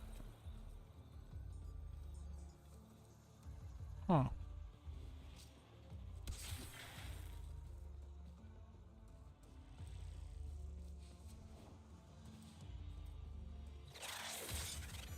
The character looks like Snake Eyes? Yeah, he does a little bit. So there's like a bunch of different missions in this game that do different things. This one's like a heist mission. We have to just break into shit and steal shit without setting off alarms. How did we just lose a significant percentage of our bioplasma reserves? Well, hello? I don't know, lady, calm down. But there's like different missions. Some missions are just like kill all the enemies on this level. Some missions are like go in and steal shit and don't like raise alarms. Some are like survive as long as you possibly can missions. They all have different ones, and that's why like different frames are good for different missions and stuff like that. When do you usually stream? So that's a really good question. I'm actually working on trying to get a little bit more of a stream together, like a stream schedule together. What's likely going to happen is it's going to be like Mondays. It'll be like 8 p.m. until like 10:30 p.m. Till I have to start like streaming with Geeks and Gamers. You know, Tuesday, it kind of depends. If we start streaming earlier on Tuesdays, you know, then what'll likely happen is I'll stream after Tuesday night's main event on Tuesdays. We'll just do Tuesday night cooldown as a weekly thing. Wednesdays, typically I stream at like 6 or 7 o'clock, and we stream like till later. We do like longer streams on Wednesdays. Thursdays, sometimes I don't have time to stream because I'm streaming on Geeks and Gamers Tabletop during the afternoon, and then I get a little bit of a break, and then I'm streaming on Epicverse. So typically Thursdays we probably won't have streams unless D&D gets canceled, and then on Fridays that's another open day, and we'll probably do something like 7 till whenever we get done kind of thing. That's kind of how we'll end up working out, you know, doing streams and stuff like that. So real quick, I want to catch up on Dreading Monday. I have jury duty if it's not canceled on Friday. Oh, dude, that sucks. So I was trying to get me into it the other day. Sounds interesting. I did add it to my Steam account. Hey, it's free, man. It's a fun time. I'm gonna try the scene from Pauly Shore movie and go to the bathroom in a few cups, just take the longest piss in existence. That's funny. Yeah, I had to do jury duty years ago, or I got selected for it, and then I managed to get out of it, and I was like, cool, now they'll leave me the fuck alone. Nope. A few years later, they were like, hey, you got selected for jury duty again. But that was at the same time that my daughter was born, and so like I remember seeing it in the mail one time, and I never checked on it again. And it was like 6 months later and I hadn't done anything, and I called their office and I was like, yo, am I gonna get fucking arrested for not doing jury duty? And they're like, no. They're like, okay, you missed it, like, thanks for letting us know, but like I had to pay like a fine, like a $50 fine or some shit, which was stupid. But then they're like, fuck it, when should we reschedule you or to put you in the queue for jury duty? And I was like, I don't know, my daughter's in the hospital, I'm busy all the time, I don't know when I'm gonna have a chance to do it. And the lady was like, here, we'll just schedule you for like way out and see what happens. So they're like, if you have to again, just let us know. So that's kind of where it was. I fucking hate jury duty. I hate the idea of jury duty completely.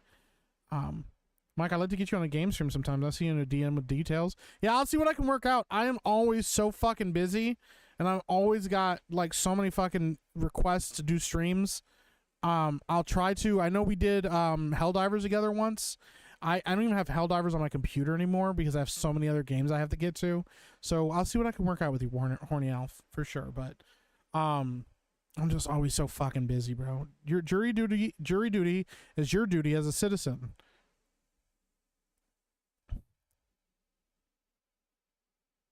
I'm gonna not say anything because I don't want to like upset people. That's why we don't talk about politics typically on here, because I don't know that people would like my politics very much. I have some very not popular opinions on fucking politics. But you guys don't come here for my political takes. You come here to hang out with me and play video games. And that's probably the best bet. That's probably the best thing you could ever do, is not listen to my political takes. I had to serve on a child CSC case a couple years ago. Beyond horrible, now I understand why everybody tries to get out of it. Yeah, I don't. Epic anarchist, Mike. I'm not an anarchist, but I like jury duty as an idea, but when that card comes in the mail, yeah. There's like a thing apparently you're supposed to be able to say, I don't care about your politics, I ain't gonna affect my opinion of you. Well, that's good. Because, yeah, I fucking hate politics. There's a thing that you can say about, like, I believe in, like, a, it's like I believe in, like, a something jury or whatever. Some guy said one time, if you say that to them or let them know that that's what your political beliefs are, they'll typically just be like, yeah, I don't want you to fucking do jury duty in the first place. Like, please don't. Which I thought was kind of funny. I don't know if that's actually real or not. You know, people say shit, but yeah. Yeah, I'm not a fan of the idea of jury duty at all. Ooh.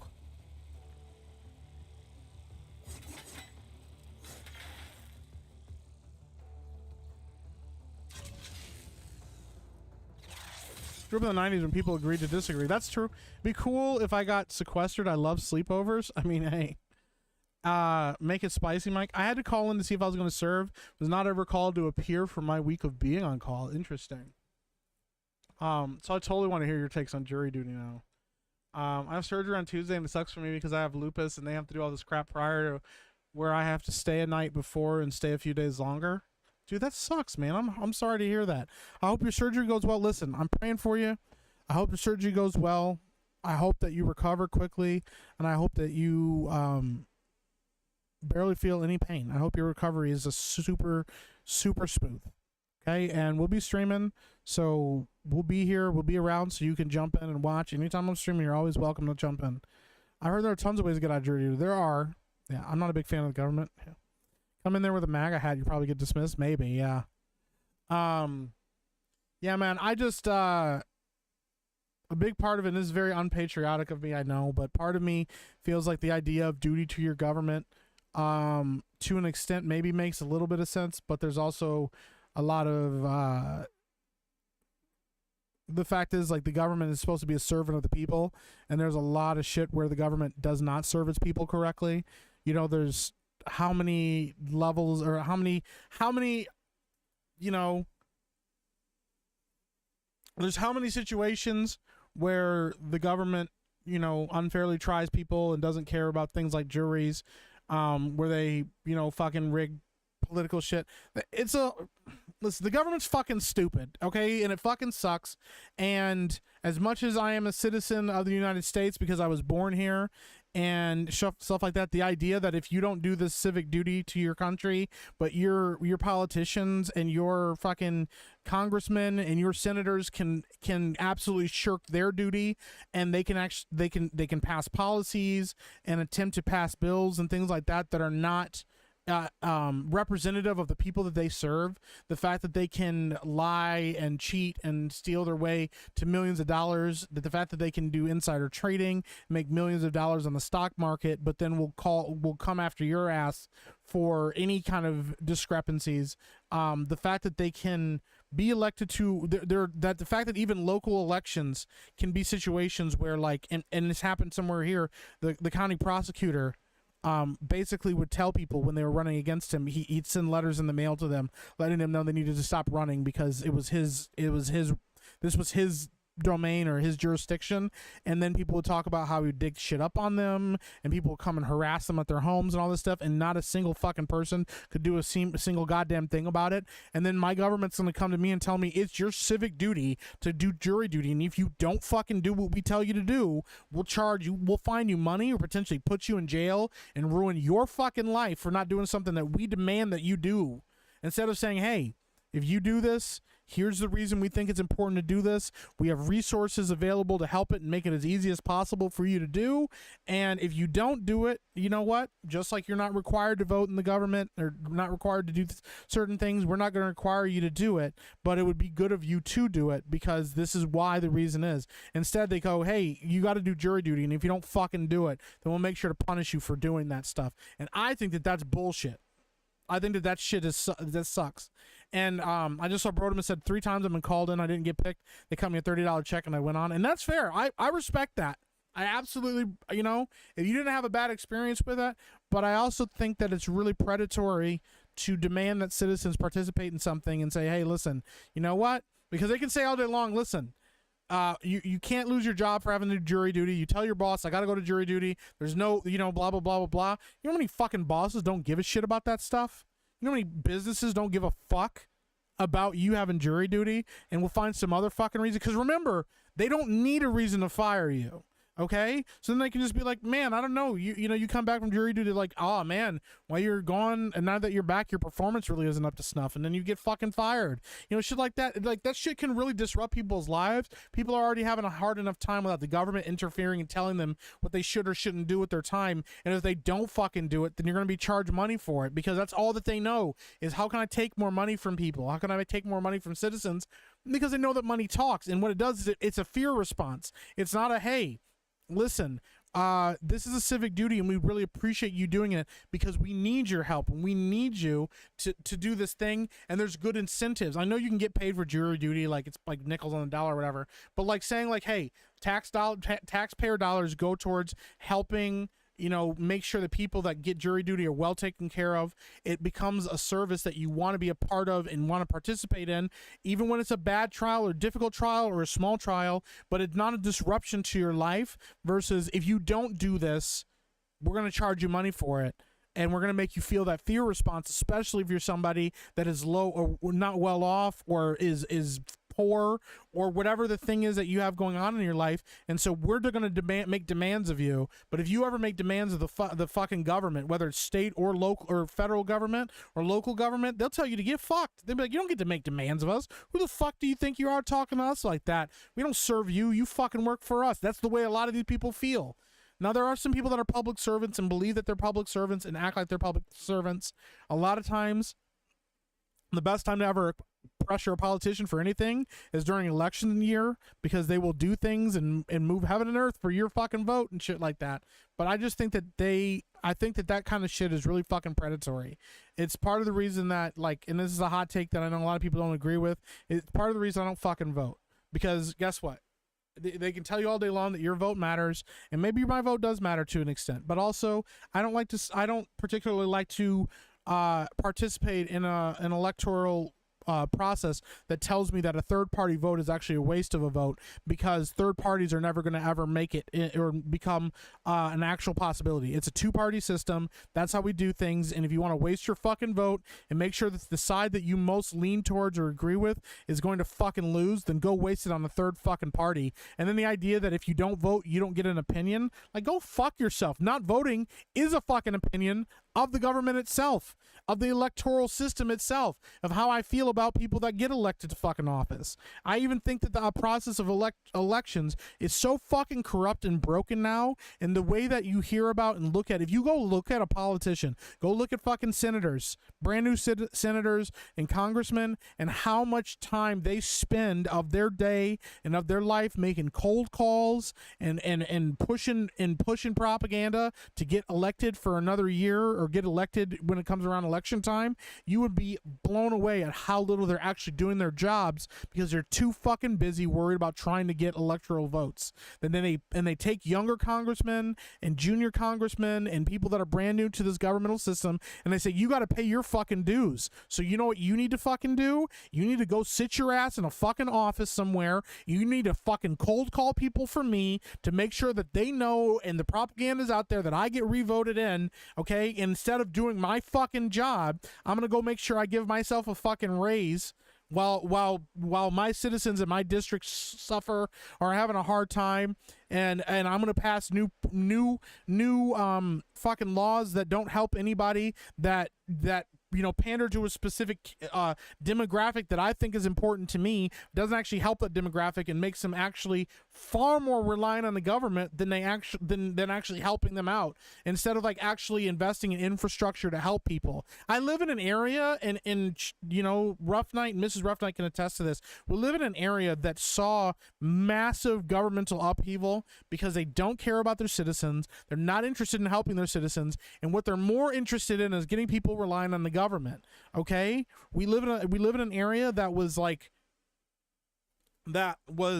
at one point a very affluent, very well-off area to live in, and it was good. You wanted to live in that place for a while, and then the government built, you know, projects and things like that, and they built them in places where they knew that those neighborhoods would because they know the statistics on what projects do to certain areas. They know statistics on low income housing and what that actually looks like and what that does and how that affects certain areas. And so what they ended up doing was all the rich people in those areas fucking left and moved to a different place. And now those areas that those rich people lived in are fucking destitute and awful. There was a lot of reliance on factories that are no longer around here anymore. And instead of investing in the infrastructure of the economy, investing in the infrastructure of people and businesses to make sure that those people that are like now not well off, that are struggling, get help, they just built more low income housing.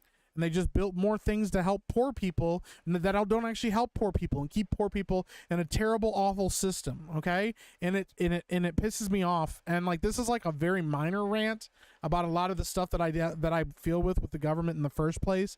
Like, the fact is, like, I'm in a situation where, or like, we're in a situation.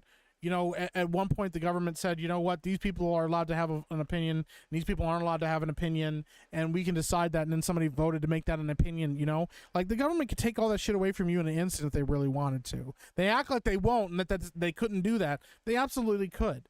But they instead rather spend more time corrupting people and manipulating people to vote for them and to vote for their side and to lie on each other than they actually would serving people. And I think that's bullshit, and I think they can get fucked.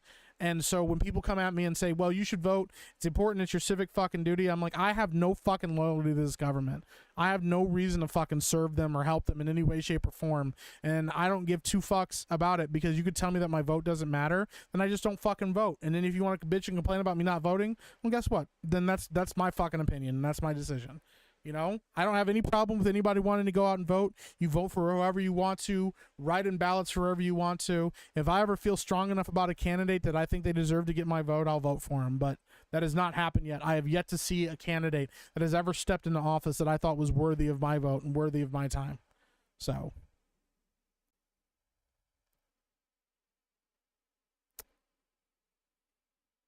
Yeah. Oh, shit. I didn't even realize how fucking long I just talked. That's what makes those very few who really are public servants. I mean, hey, yeah, if you owe the government money and they get it immediately, but if they owe you, it takes years. Yeah, they could take as long as they fucking want. Vote barely matters if you would live in a swing state. Yeah. At least vote this year. I'm not fucking voting this year. You can send this.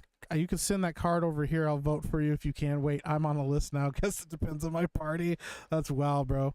This election system is so broken. A corrupt vote means nothing anymore. Trump's trials are a perfect example of how the system's broken. Yeah, should be only rich people who can be elected, or shouldn't be only rich people who can be elected. I agree with that. I very much agree with that. The fact that you have to be wealthy to run for office. And the only way to run for office if you're not wealthy is to owe so many people so many favors that you're not really running as you want to run. What's up, Ron is wrong? Welcome in. You walked in during our political rant. It sucked when I became sick. I was a manager and worked at a company for 17 years. I had to take time off and I was terminated. That's bullshit, Lucky. That's awful, bro. Ron is wrong said, yeah, Meek. Well, I'm in the middle of my fucking... Yeah. Never visit a country using a system they've corrupted and bent to their will. I think we should all vote, but more than that, I think we have the freedom to choose how or whether they want to vote. I mean, that's fair. Congress is supposed to be a part-time job, too. That's true. Mike ranting is great. Well, I appreciate that. Founding fathers fought over way less. That's true. Yeah. For the record, I'm glad we made Mike spill the beans, and your points are completely valid. And then Rusev the cripple, of course, because he doesn't agree with anything that I say. He says not voting won't change anything you're complaining about. Well, it is what it is. Ron is wrong. There's also trying to hold it off as long as they can, because after a while it can be dropped, but my lawyer is after them. Well, I hope that your lawyer gets through and gets what they need. So, I live in California. You want to talk about politicians destroying excellent state for their own profit? You're letting them blackpill you into believing you don't matter. I mean, I just don't give a fuck about their politics in the first place. I've been lurking. I tabbed over to Twitter to see Lauren Southern ripping into Trudeau about this stuff. It's all Robin Hood, bro. Yeah. Kind of inspired to be like the French in this one aspect. They will riot and kick up a fuss and make their government bend to the people's will. That's true. Suck Senate appropriations cock, you old fucks. Epic Mike. That's funny. About them games, Epic Mike. Yeah, I know. We got to get back to games. And scene. You vote for me, Mike? I'm worthy and I'm the best. Well, if you ever run in my state, I'll fucking vote for you. You send me a letter and you tell me, yo, I'm running for office, I'll fucking vote for you. The parties are the same at the end of the day. Yeah. There's cake. There should be cake. The cake is a lie. Why is it every politician comes out of office richer than when they entered? That's a really good question. Agree with you, Mike. That's exactly how I feel about voting. Our government is corrupt and twisted. Voting will not change that. Finish the scene, by the way. Woo. I actually agree with a lot of what you say. Well, that's good. 89,573 words. Can't believe I've come this far. Bro, that's rad. You're the one writing a book, right? Honestly, the fact that money campaign funds nearly always determine an election says something about our education level. Yeah, that's true. Rock the vote, bro. I need to run for Congress or Senate just to get him for one term. My retirement health coverage is set for life. There you go. Just one time. All right, guys, I'm off to bed. Much love, Epic Mike. Keep up the amazing work, brother. And a quote from Terminator. I'll be back. Hey, Lucky, good luck on your surgery. I appreciate you. I'm looking forward to seeing you in the chat again. Don't forget to go Pokemon. Oh, yeah, go Pokemon Go to the polls. God damn it. Problem with Frenchie is they become even more dictatorial and end up with a monarchy again. Yeah. So do that letter when I run for office. There you go. Dark urban fantasy novel. Well, hell yeah. 89,000 words, man. That ain't no fucking joke. That ain't nothing to snuff at, bro. Pokemon Go to the polls. Good night and good luck all. Hey, or good luck E. Yeah, absolutely. Well, there you go. You got to hear some of my politics. It's a lot of fuck yous and angry ranting. There's a lot more to it than that, but some of that is even some of that stuff is a little bit like even some of that I know that I'll even in some of our circles probably wouldn't be very well received, but that's the general gist of it. Yeah, the government totally sucks, you motherfuckers. Government totally sucks. Holy shit, that's fucking rad.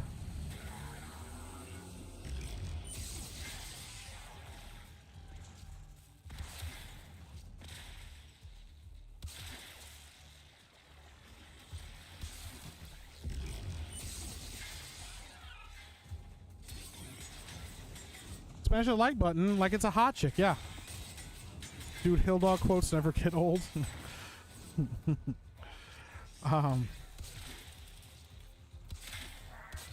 Alright, there we go. Oh shit, we're gonna turn off the alarm. Yay for auto breach. So there's like a lot of these, there's a cutscene, there's like a small like mini game you have to play to breach these fucking walls and stuff. Fortunately, I've been they put like an auto breach on there, so I don't have to do those. But yeah, that's typically the process for getting through these missions is you have to like fucking play like the little mini game. And the mini games are like not super difficult, but they can be a fucking nightmare.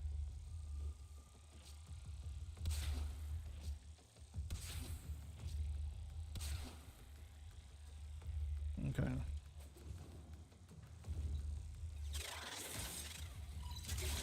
One thing we all agree on, this bad, this real bad. Yeah, love the country, not the government. That's fair. Thought you were going to say you're a leftist. I'm pretty sure everyone in this circle hates the government. That's fair. Yeah, I'm not a fucking leftist. I am definitely not a leftist. I'm definitely more of a centrist. I have some leanings. I think that a healthy operating government, I don't think it should have two sides. I think there should be multiple party systems.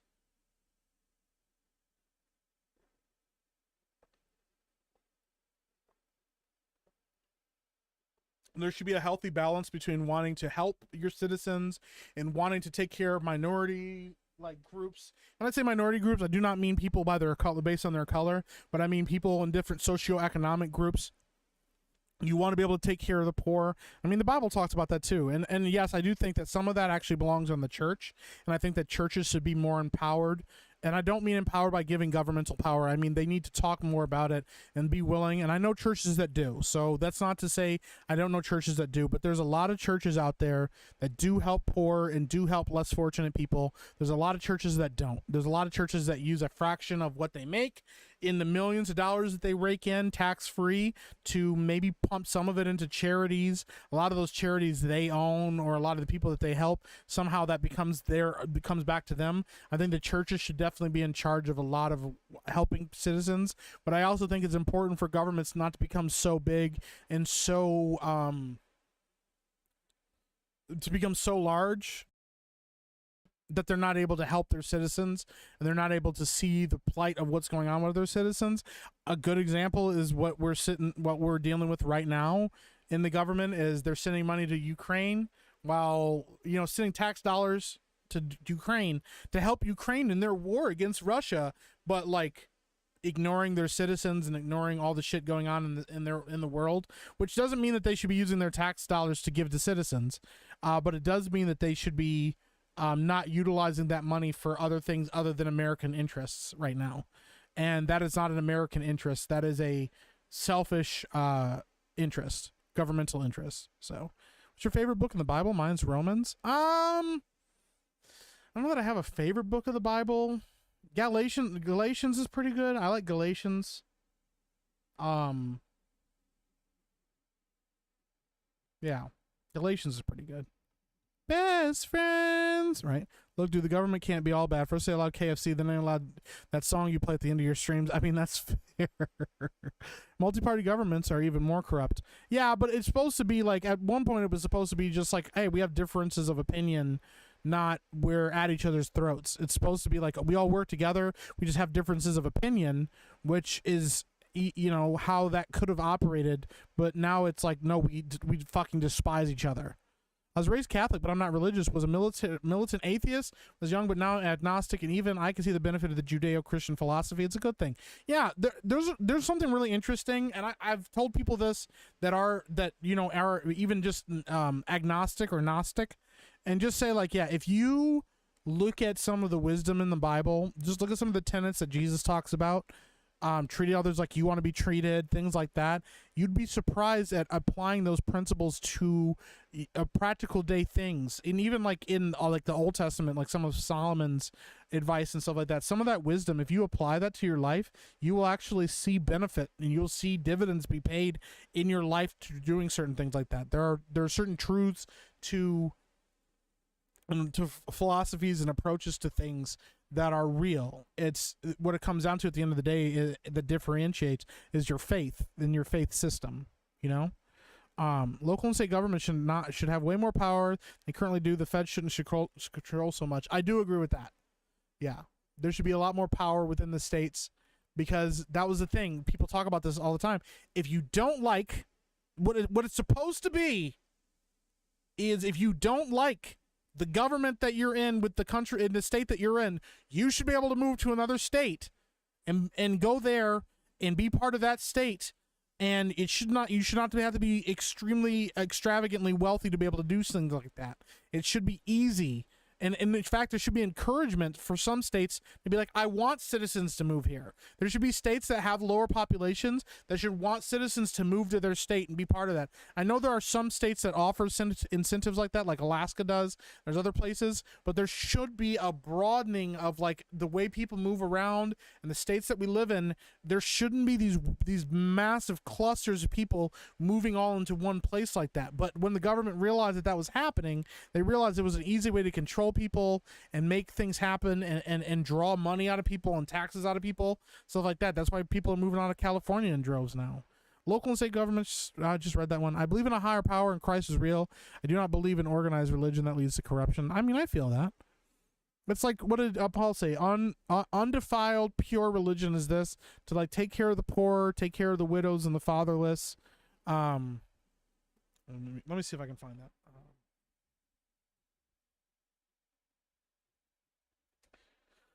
Paul said this in James. He said, pure and undefiled religion. Let me find a good translation that makes sense too. Pure and unblemished religion in the sight of our God and Father is this: to visit and look after the fatherless and the widows in their distress, and to keep oneself uncontaminated by the world. Like, that sounds pretty personal and to your lifestyle, not towards what somebody tells you. You know, boy, you guys are gonna get me on a fucking rant. Another rant. I think it's a situation where you see the shortcomings, but not sure about the solution. It would take work to fix the system. That's very true. Not sure how many of us are interested in working. Why are they helping the Ukrainians and not helping people in Sudan? Could it be because the Ukrainians are all white? Well, that could be part of it. Oh, you foolish Galatians. Yeah. Everyone got to hit the shower. Meek love. Hey, I appreciate you, Admiral. We should never have had parties. Yeah. And they fucked up referring to that awesome quote and a more recent quote. I mean, modern cap writers think it's a megaphone to project their personal politics. That's true. Hey, Ukrainians, the clock is ticking. When Trump gets in, he will not be funding your little war anymore. Yeah. We, government, toppled the elected leaders of Ukraine and installed Zelensky. We started the war because Ukraine and Russia. Yeah, they told us this years ago that this was what they were going to do. If you live by Proverbs, yeah. The federal government had 3 jobs and they aren't any of what they're doing right now. Yeah, I agree that the Fed should have less power, but I think the majority of power should be with me. I know best what to do. There you go.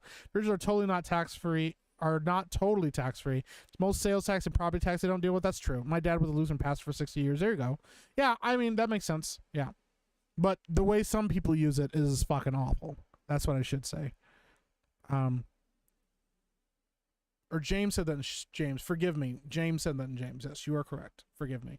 It is good to get along with other followers together to practice. I forget where they do say that. Yeah. Yeah. Do not forsake yourself with the assembling of the saints.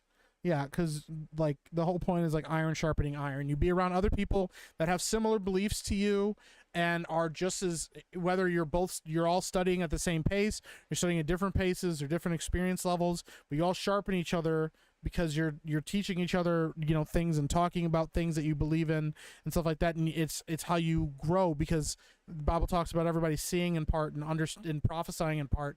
And so everybody only sees a part of the tapestry that is the world and life and God as it is. And so we have to get together as a collective to fully see the tapestry, because everybody has different perspectives and strengths and weaknesses and abilities and stuff like that. And that's how it all works together. So mega churches always seemed sketch to me. Yeah. Well, the problem with mega churches is that it is impossible to maintain or shepherd a flock of a certain level, because after a while you have to delegate leadership to other people to foster smaller sections of people. And the problem with that can be that if you're one man trying to foster all of those different leadership positions, those different people have different opinions than you. And it's not healthy to only have leadership that only agrees with you and your opinion as one man. It should, you know, there has to be accountability at all levels of a church, not just from the top down.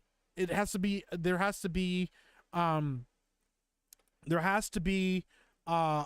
accountability from the top all the way to the bottom, especially at the top. And when that's not there, corruption sneaks in very quickly. Hence the body of Christ. Hey, you're quick with your scripture, bro. I mean, I know a lot. Lady Epic knows far more than I do, even. She's better studied than I am. But, I mean, I do know my scripture to an extent. Oh, what the fuck? I gotta get out of here. I ain't trying to die. I'm not a good Christian. I swear a lot. People get upset about stuff like that. I don't talk like I'm supposed to, but we make it work. I know what I believe, and I would never change that. I would never deny Jesus. I would never deny Christ. I just know that I don't always look like a very good Christian when I talk and when I'm doing stuff. So. What use would the Tunnel Hunter have for medical grade bioplasma? Are any of we? Probably not. No one is good at Christians until we reach. I mean, that's fair. Some of us are better at conducting ourselves than others. I'm not good at conducting myself always. So that's really what it comes down to. I wonder if Josiah's still talking. Let me see if I can get a hold of him. Hello? No, he's still mute. He's still got me deafened and muted. All right. Give her the bioplasma. All right.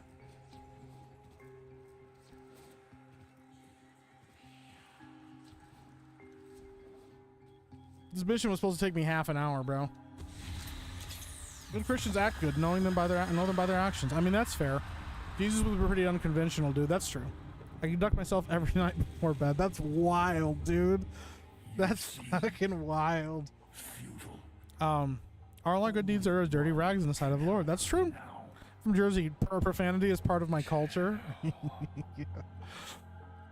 I've got an army mouth, so I'm working on it. That's the thing. If I ever get to the point where I feel really convicted by my language and what kind of words I use, I'll change them. You know, I think conviction is important, but it also tells you to walk out your own salvation with fear and trembling. And that is important. And the reality is, like, yeah, the only person I'm accountable to at the end of the day, and the only person that I'm supposed to fear is God and what he thinks of me and what he thinks of how I conduct myself, and that is important to me. But,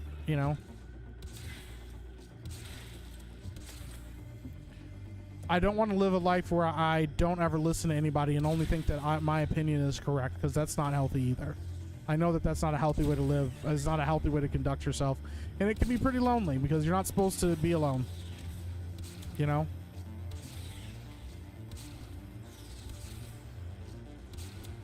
I think a lot of people like understand and interpret. Holy shit. American Ninja, thank you for the raid. What's going on, buddy? Welcome in, American Ninja. If you guys haven't checked him out over on Kick, go subscribe to American Ninja. He's fucking awesome. Oh shit, I just fell off the edge. Fucking rad dude.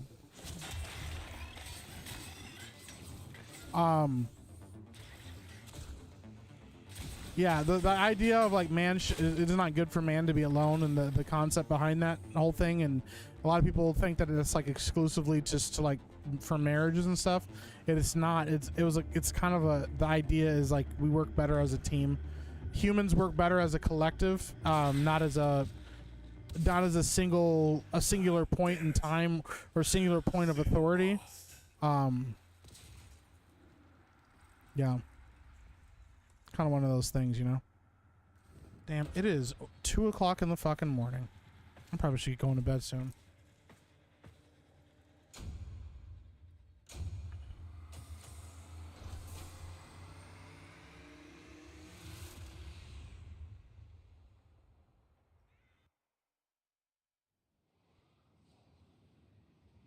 What happened to Metal Gear Solid 2? Digital Doom says, we'll get back to it. We're just playing it. It's getting late. How's it going? It's going good, man. We're just chilling. Zionist reptilians want to use the Large Hadron Collider to open a rift to the DMT realm. The Clockwork Elves can squeeze their way into our reality and psychically feed on our collective misery. I mean, that's fair. And also taxation and stuff. I mean, that's also fair. Listen, man, if you really... I can't do that tonight. We'll be here all night. You're never wrong. You never learn. No improvements there. 100%. Thank you so much for the raid. Welcome in, raiders. I appreciate you guys. I don't think they put religious and political music in the time estimates. That's true. That's very true. We'll get back to Metal Gear Solid 2. We're playing this just tonight because it was late and I didn't want to jump into Metal Gear Solid and only dedicate a couple hours to it. What's up, Celluloid Dreamer? Loneliness sucks. I've been dealing with being very alone much the last few years, and it's hard sometimes. Well, listen, man, as much as this is all parasocial, everybody uses that word now, we're all hanging out. If this makes you feel less lonely because you got people to talk to in the chat, you're talking to me, and we're all hanging out and doing stuff, then please, you're always welcome here to hang out and chill and be awesome, man. Like, it's hard. I get it. But that's the other thing. The Albert Rodriguez says, Mike, calm down. No, you calm down.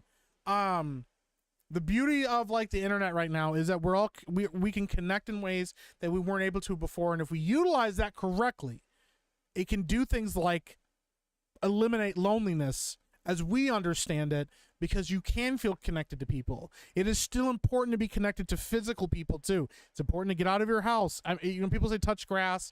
I think that has become a really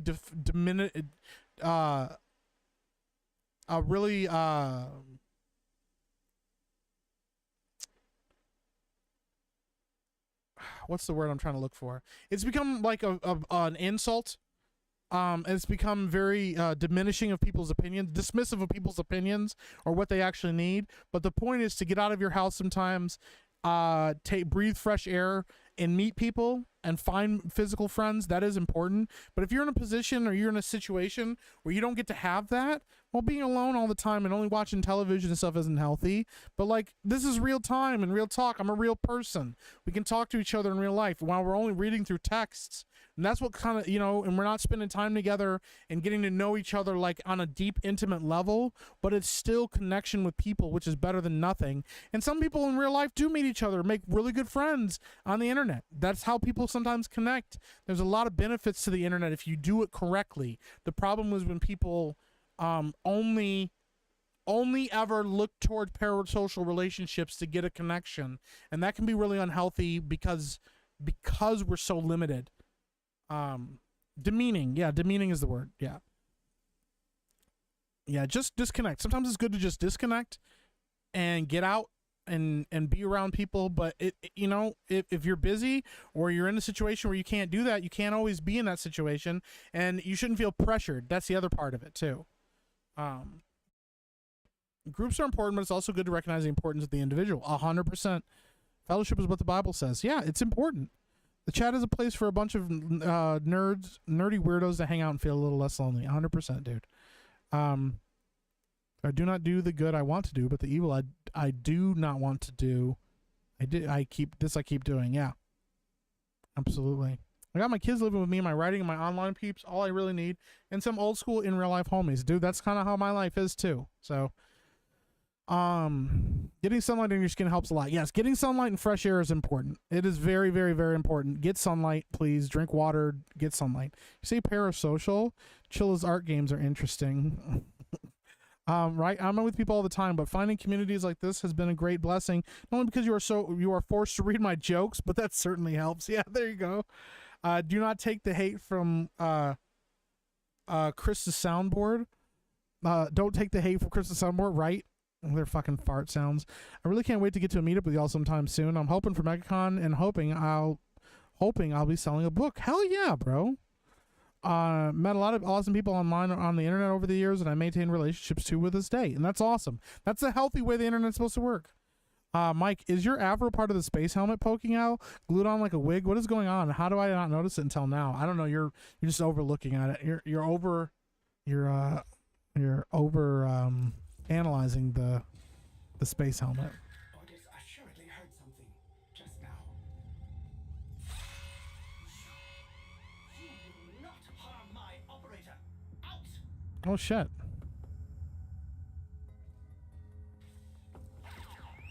Who's there? Operator? Umbra? Help me.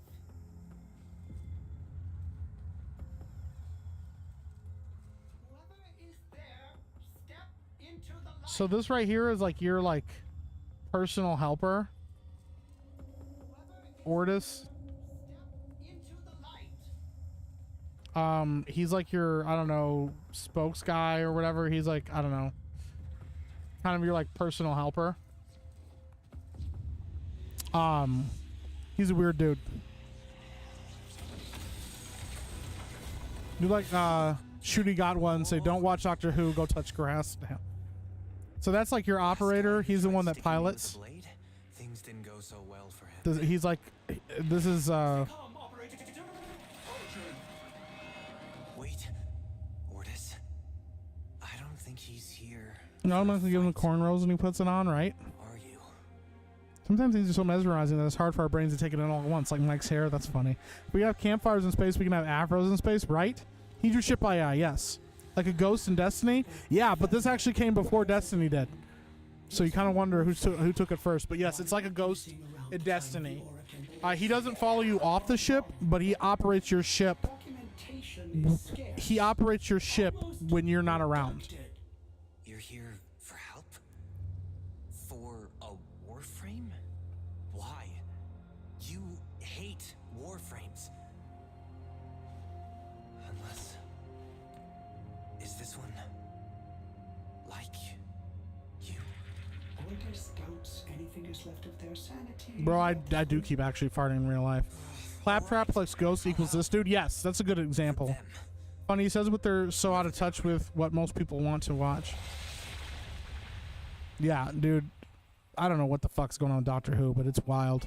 I'm very glad that I'm still only on what's it called right now? That I'm still on Matt Smith. Very glad that I'm still on Matt Smith. A Warframe's power should last forever, but some additional factor is draining hers. I am unable to determine what. We can't... Laundry from BRB. Yeah, no worries, man. We'll probably call it soon. I don't Josiah will be very disappointed, but You yeah. turn to the base matter of which Warframes are made. The infestation. Go. In fact, I probably want to call it here, bro. I should call it here. I'm just gonna let Josiah know I'm calling it here. It's getting late. I do need to get up in the morning. I got shit I gotta do. Guys, I think we're gonna call it. It's getting late. Matt Smith's Doctor Who is awesome. Yeah, he's one of my favorites. For sure. Yeah, he's one of my top doctors. I like to think that it's so thick and luxurious that it's maintaining atmospheric pressure on its own, like keeping the air in through the power of silky smooth curls. I don't know. Hey, I respect it, bro. Here, I'm just gonna I went all the way back to the early 60s. Doctor's joke about the new band Beatles being classical. I kind of dig that. I kind of dig that, actually. That's really funny. You're good company. Thank you. Well, no, I appreciate that. Yeah, it's getting late. I don't want to stay out too late and then completely throw my sleep schedule off. So, yeah, but we'll be back to it tomorrow. Tomorrow's Wednesday. We'll do a longer stream Wednesday. We'll definitely talk more about the Acolyte. I need to start putting some videos out. Glad you were on, Matt Smith. Sounds pretty good. Damn. You caught me. Fucking caught me. I saw PETA make a post about lactose intolerant people as justification why all humans shouldn't drink cow milk. Yeah. The fuck? PETA's stupid as fuck. Guys, I appreciate you. I hope you guys have a good rest of your night. God bless you too, Bad Wolf. You guys all have a good rest of your night. I hope you can get rest. I hope you can get sleep. We'll be back to it tomorrow. We'll be doing a longer stream tomorrow. We'll probably do Metal Gear Solid tomorrow. Maybe I'm on the fence whether we're going to Metal Gear Solid or we're going to get back to Elden Ring. We'll figure it out. But I appreciate the hell out of you guys. Thank you so much for watching. Go check out Josiah Rides. Let him know that I'm going to bed because I'm a sleepy pee-pee. And, you know, go check out some of the other favorite creators if they're on and they're streaming tonight. If not, get some rest. And, yeah, I'll talk to you guys later. See ya.